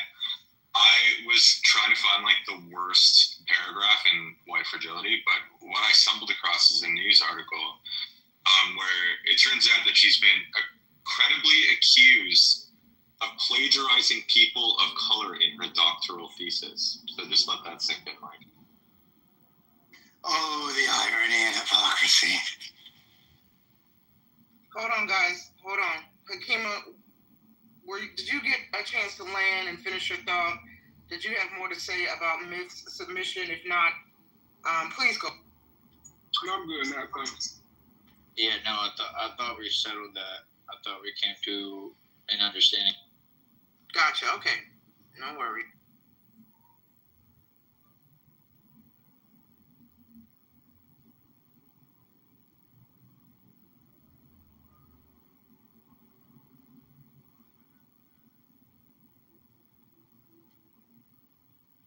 If I may interject something really quickly for my movie lovers in here, there's a horror movie being made or has been made about Jesus being either possessed by demons or battling demons. FKA Twigs and Nicolas Cage star in it as Joseph and Mary. It's called The Carpenter's Son. The teaser trailer has been released. If anybody's into that, I'm pretty excited about this film. It looks really thrilling, to say the least. So if anybody cares, The Carpenter's Son teaser trailer is about 60 seconds. Has been released. I'll see if I'll share the link in the chat for anybody who's interested. Just a brief interjection about movies. Wow, FKA Twigs is a Black British girl, isn't she? I actually love one of her songs. Exactly. Am I thinking the right girl? Yes, ma'am. That's an interesting. Wow. She's actually a phenomenal dancer. My lord, she started as a dancer. If you haven't seen her music videos, woo, pretty hot stuff. Okay, so my question now is, based on today's day and age, who is going to be the one portrayed as Jesus? They've released the cast. Let me see what the cast notes. Is FKA Twigs Jesus or Nicolas Cage? No, Nicholas is Joseph. Twigs is Mary. Nicolas Cage is just now. That's an interesting. I like that. I love me some Nicolas Cage. Is Mary gonna be breaking out into some erotic dance routine to lure Joseph in?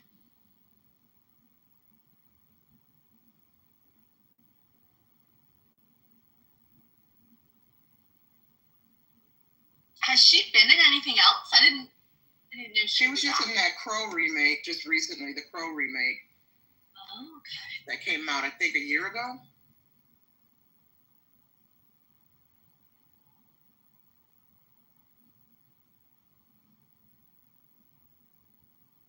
Wait, Monica, was that your PTR? Was that that woman I can't stand? with the flute. I caught the last moments of it. Oh God, what's the fat singer? I can't think of her name, but I can't stand that woman. Lizzo? Lizzo. Was that Lizzo in your PTR, Mom? Check the chat for her answer. Okay, thank you. Why? I'm curious why she added that. That's so funny. Yeah, she is a classical flute.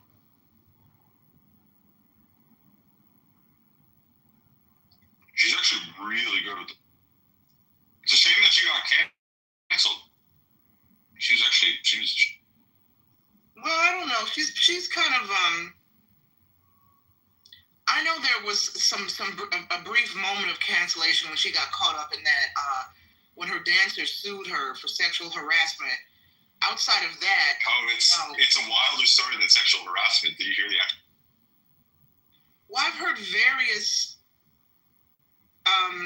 the submissions in the legal complaint, but I haven't heard anything in a while. Lately, she's just been kind of trying to rebrand herself with her weight loss journey. She's lost a lot of weight. But yeah, go ahead. If you have more to the story, I didn't know she was. I thought this was kind of under the water briefly. No. So like the big reason why it blew up was that she like kind of forcefully pressured one of her dancers to eat a banana out of the vagina of like an erotic dancer in Amsterdam. Oh yeah. I remember that part. Yeah. Pretty wild. Yeah. You see the chat, Akima? Akima, can you see the chat? I'm driving. Can you tell me what it says? Yeah.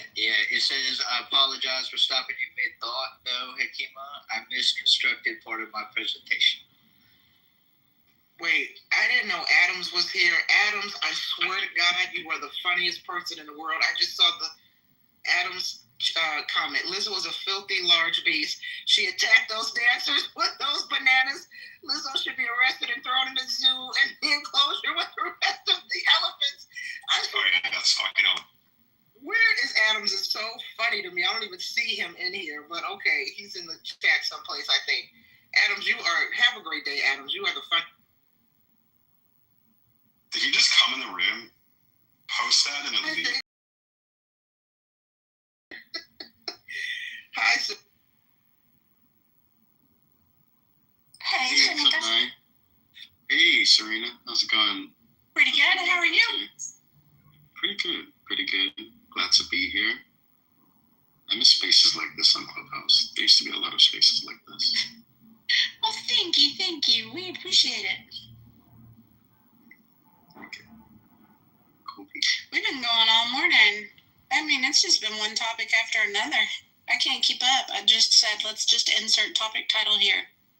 Yeah, we've been flowing from one thing to the next. It's been pretty smooth. If you're looking for a really good movie, I know this is random, but I came in because I saw the movie and popcorn thingy. I thought you were talking about movies. It is. But if you're looking for a really good movie, Night Always Comes on Netflix is like #1 worldwide. I don't know if you guys have seen it. Seen it yet? I'll go at it. Wait, what's it called? It Always Comes. Night. Yeah. Night Always Comes. Maya's like, this is my wheelhouse. Yeah, Night Always Comes. It's #1 like worldwide now on Netflix. Okay, because it sounded familiar. So wait, Seneca, you've watched it. What do you rate it? You said it's pretty good on a scale of 1 to 10. What you give it? Yeah, like on all the movie critics are like raving about it, and it is #1 like worldwide on Netflix. But I haven't watched it yet myself, so I'm actually about to watch it right now. What is it about? I just had like, it's about 2 jobs, overdue bills, one night to stop her family's eviction on a chaotic dusk to dawn search for cash. And so Lynette is ready to beg, borrow, and steal. So she's on this huge rampage to pay her bills and pay her rent. All right, this makes the third one I've put on my list this week. I'm a terrible TV watcher, y'all. We should do a movie night in the month. Yeah, I'm very big on, like, I hate watching a bad movie or a bad show. So were we all pressed play at the same time? I'm sorry, continue.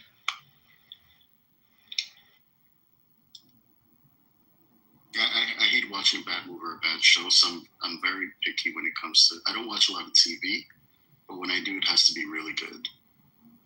Or else I'm gonna feel like I wasted my time. Me either, something like that. I just, that's the thing for me is I generally don't have time.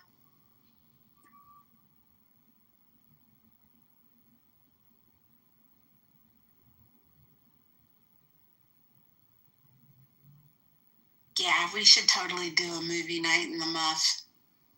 Yeah. Call it muffs and movies. Right? Netflix and chill. I have a couple of recommendations that you know, feel free to like go over or consider prior to being like, yeah, let's get 8 people to watch fucking Barbie or some shit, you know. Unless 8 people actually want to watch Barbie. Would we just like hit play all at the same time? Is that like the idea of the room? Yeah, that's what I was asking. Is like Yeah. Yeah, we just all hit play at the same time, and you know, when we got restless and wanted to talk about it, we could stop and then start again. Hey, I've done it successfully.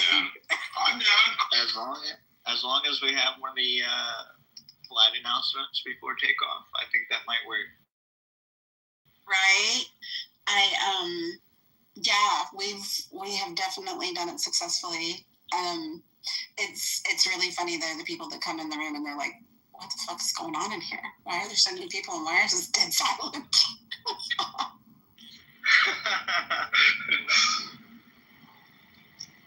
I think it's funny when they're listening to that. They're like, oh shit. Not only is this like funny, but it's a warning. You know, this is, if I misbehave, this is warning me I can leave quietly or I can get removed. You know?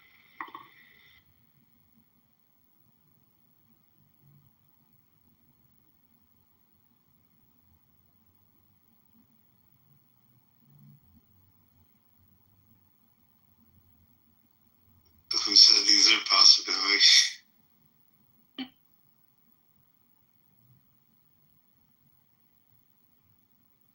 Yeah, I don't think you can stream Netflix material.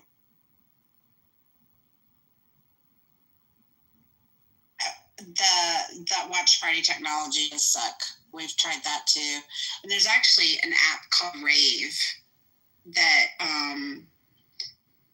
you can do, and as long as everybody has their own Netflix login, you can sign up for Rave and we can create like a room just like Clubhouse. Basically, it looks very similar to this layout. And in order to get into the room, you have to sign into your Netflix account, but we can all stream the movie at the same time. That's cool. Yeah, the only thing about Rave is that you have to be careful when you sign up for your account. By default, it pins your location to your profile, and so like it would show everybody where you were at. So you have to turn that off before you like go friend requesting people and shit. I was gonna say, I mean, if all of you guys got an Oculus, we could all watch it in a movie theater in virtual reality. Yeah. There's apps where you can watch Netflix in a virtual reality movie theater. That'd be sick. Like we could look over at each other's avatars and shit. And all I did it with people on this app. I even bought someone an Oculus because they refused to buy one. And like, yeah, a bunch of us used to go on the Oculus, and it was actually really fucking fun for a while. We got kind of bored of it, but I'm down to like just put Netflix on there. That'd be fun.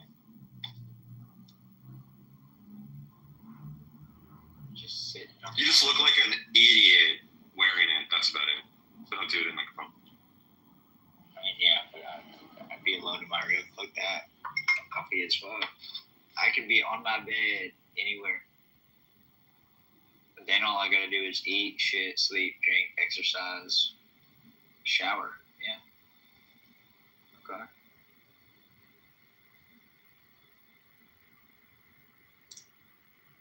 Sounds like a retirement plan.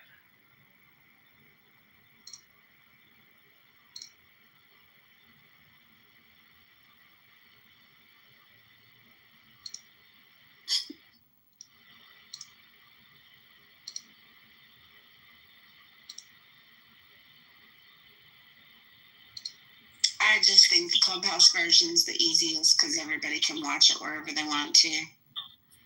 And we can just stop it together and all take a potty break in unison. right? The whole having to go to another app is a pain in the ass. Or you wouldn't pause it for a bong rip. You just mute yourself when you're coughing.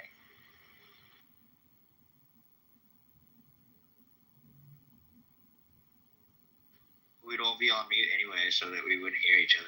Right.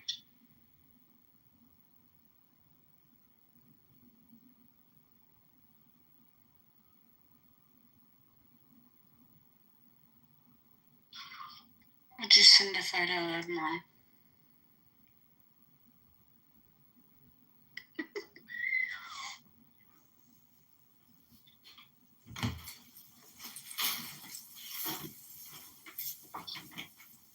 Mojo was on this morning and I missed him. Oh, he came on the app? Yeah.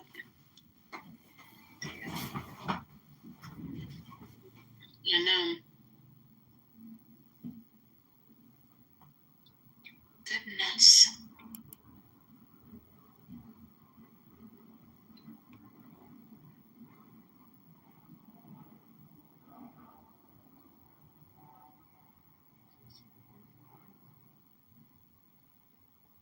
Monica killed it with her little stewardess reading. No, she didn't.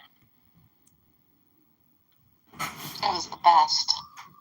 Hey, moderators, this is John. I'd love to read a poem for 60 seconds, if I may.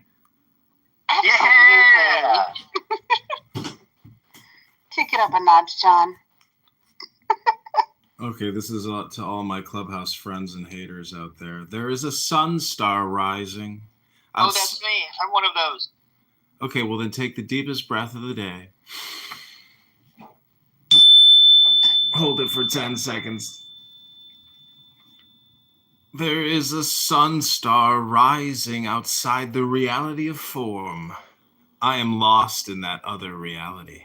It's sweet not to look at two worlds, to melt in meaning as sugar melts in water.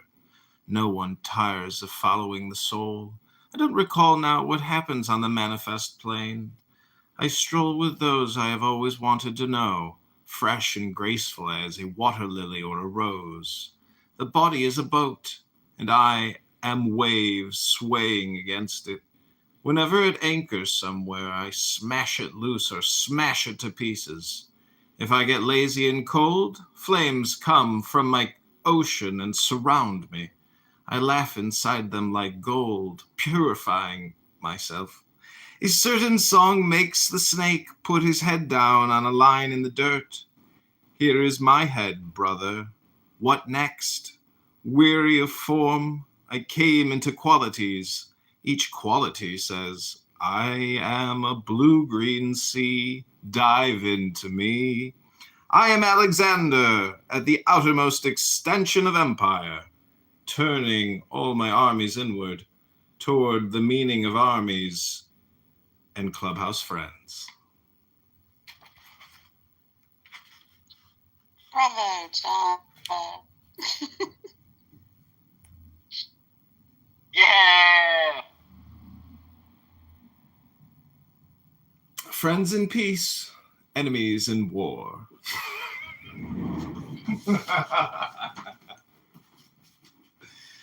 Friends in peace, enemies in war. Yeah, we'll see. We won't have any of that 10-minute plus reading stuff going on.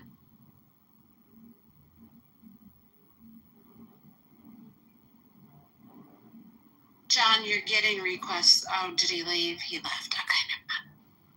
He might not be here physically, but he's here somewhere listening. He's always here. He's always there were like 4 or 5 of us left in the room last night, and everybody was just talking about, prior seasons of Clubhouse. And I was like, y'all want to go to a private? Because Kitover is still here. So we moved from in the muff into a private. Because he's always here, y'all. Always watching.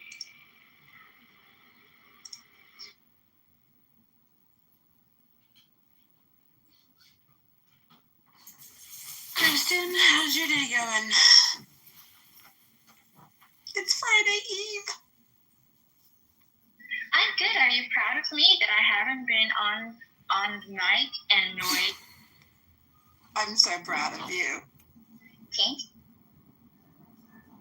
I'm proud of you regardless, but, The name of this song is Light Yeah, it's Friday Eve. Magic Music. Dang, hit that note. Is light music. That came from my soul.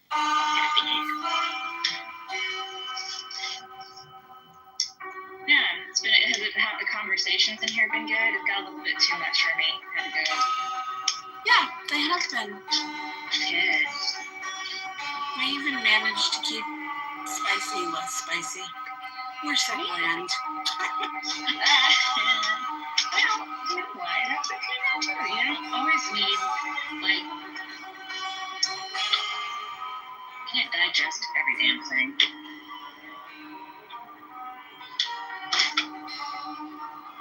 Alan cracks me up, y'all.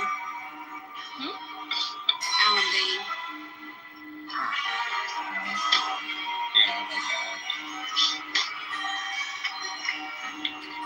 I'm just not trusting his interpretation of stuff so much anymore.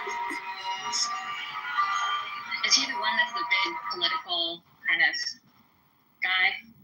He Has talks like a sign real and it's slow, yes. Oh, no, I don't know. Okay, I don't know.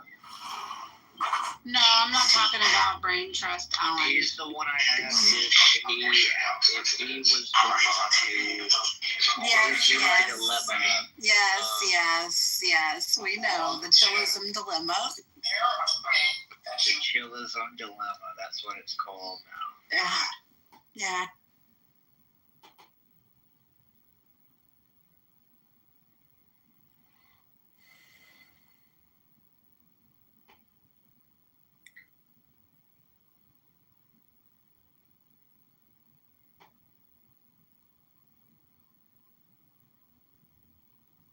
You can tell everybody's working. I'm trying to decide what We to were talking snip. about some kind of movie previously about Nicolas Cage. I think was interesting, the topic of it. One of my favorite topics about Nicolas Cage was 50 Seconds. And Ghost Rider, maybe Ghost Rider was was unsuccessful because this movie don't have money at all. I think there are a lot of ones there. Is music of light on the soundboard. Yeah, you like Nicolas Cage, huh? Oh no! Oh, that's why I say I don't give up. I want Nicolas Cage to do more National Treasure movies. I think that's Me too, because I don't really care for him. But I did like the National Treasure movie. They're like Indiana Jones, like. Exactly. I always miss you. Oh. You know, I remember in the past he was interpreted one character about some kind of Indiana Jones. I can recall that name as almost similar to Indiana Jones, but I can recall that it's based in historical facts or something like that. It's discovering like Indiana Jones, but somewhat similar, but I can recall the name.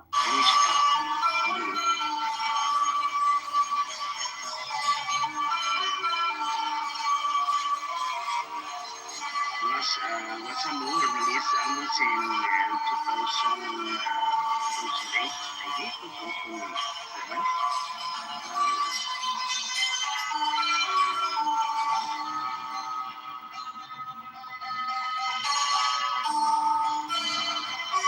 There are so many books that are similar to except like there's a bunch of books that are about an 1800s Victorian, if you will, woman archaeologist who goes through a lot of those adventures, and that would be an awesome series too. And there's just so many cool like unique book series that would make such good TV or movie stuff. I wish they would tap into that instead of recreating all this. This is live music on the Sound Tour performed by Kennedy Congressman John Kitover.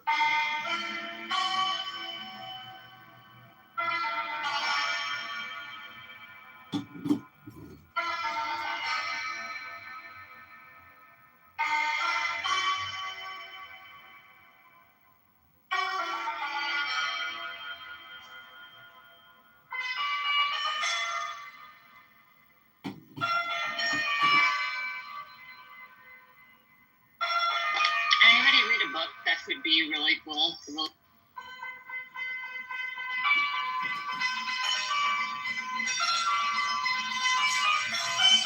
Most of my books aren't fiction,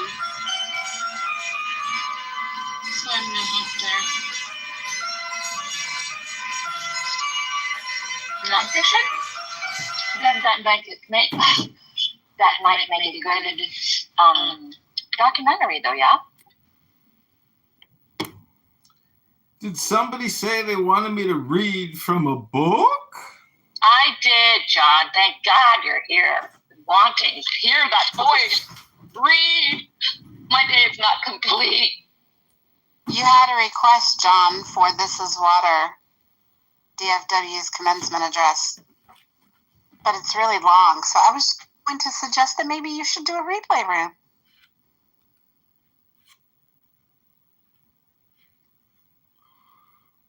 Well, I'd just like to read the 75th Tao Te Ching. It says, why are the people starving?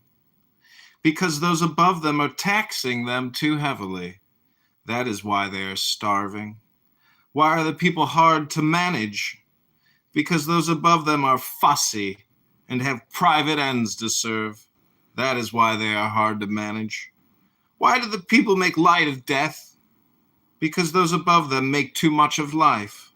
That is why they make light of death. The people have simply nothing to live upon. They know better than to value such a life.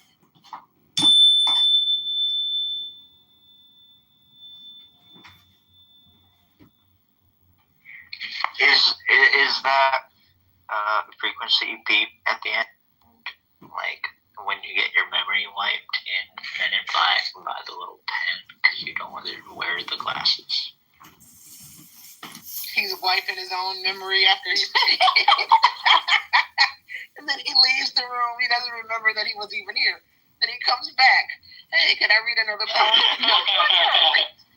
Yeah, the other poem would be interesting. Read the poem. Go ahead.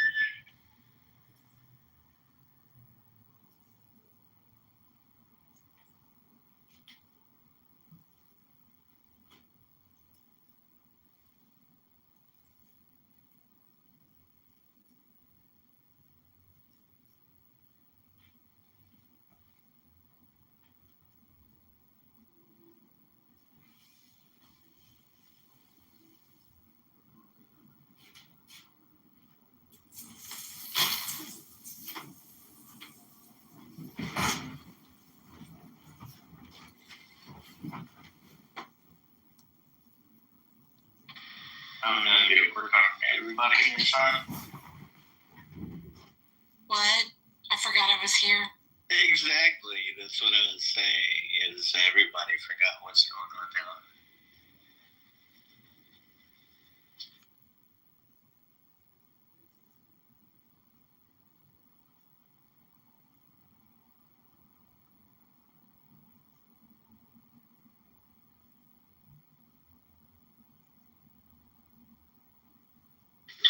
everybody's working in the background, so that's why we get quiet real quick, because folks got distractions going on. But we certainly appreciate everybody who's here. Or this afternoon, I should say. Yeah. That's good room.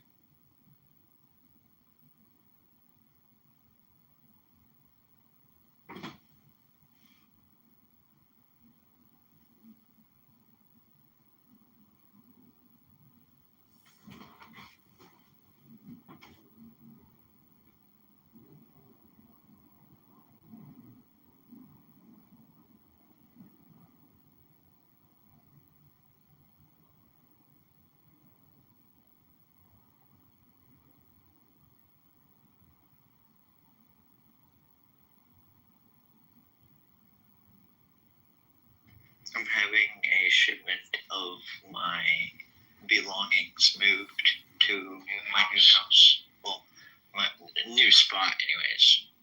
The new house that I live in. I don't do the bishop came from New York. I'm probably and you know when they transfer, bishop transfer, they kind of bring their own people. My dresser will get room for.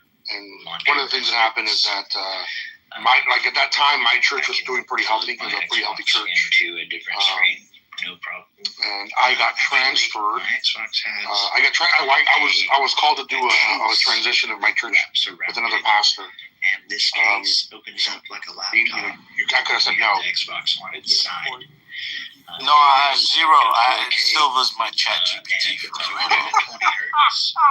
Has two HDMI ports. It has its own dual speakers, so it can do stereo sound.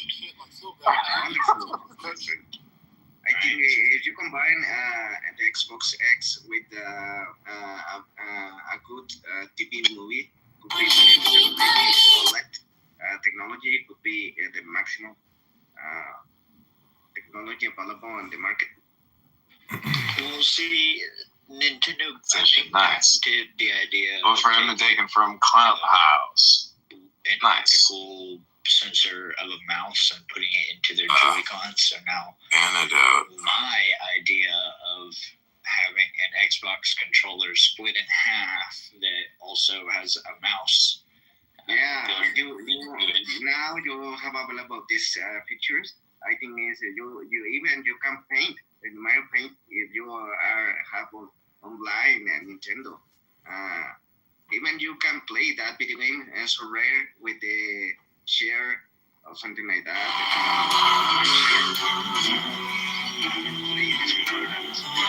I see in the announcement of the Switch, and even you can use the sensors in the new Donkey Kong.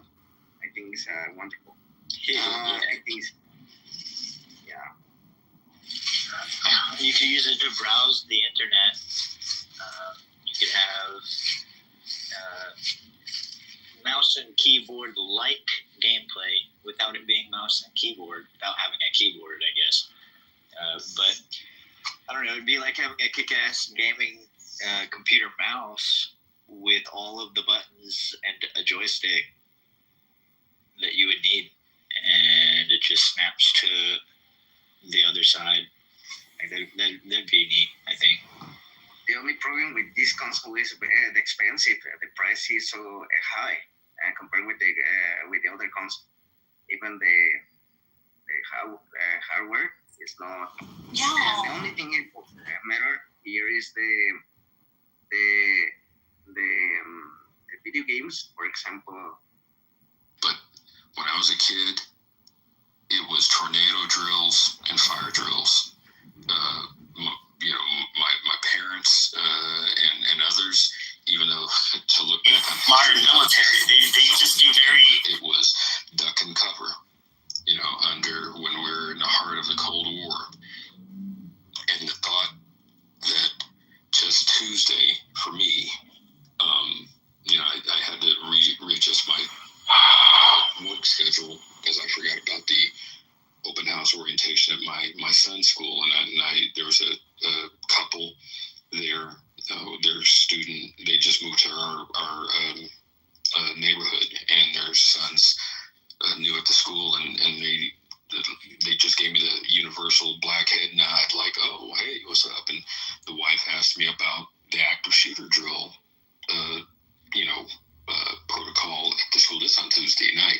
So it wasn't even, it's before yesterday. And we just had a discussion about that. Some of the ideas being floated, like water, but that's fucking insane. There's no fucking way that I'm even remotely comfortable with children being responsible for their safety with their own handgun. That's idiotic to me. Some of the ideas, especially and I try not to, but like, what skin is in the game? People who have children. I'm not saying people who do not have children don't have skin in the game, but if you are of sound mind and can come up with some reasonable ideas, like fucking cannons and whatever, and forgive me, Point, it sounded like Point had brought up some good ideas before I came back to the room. But my thing, this notion that there's one singular solution is false for me, in my opinion. Attacking the problem from many different, avenues. One, our elected officials, they work for us.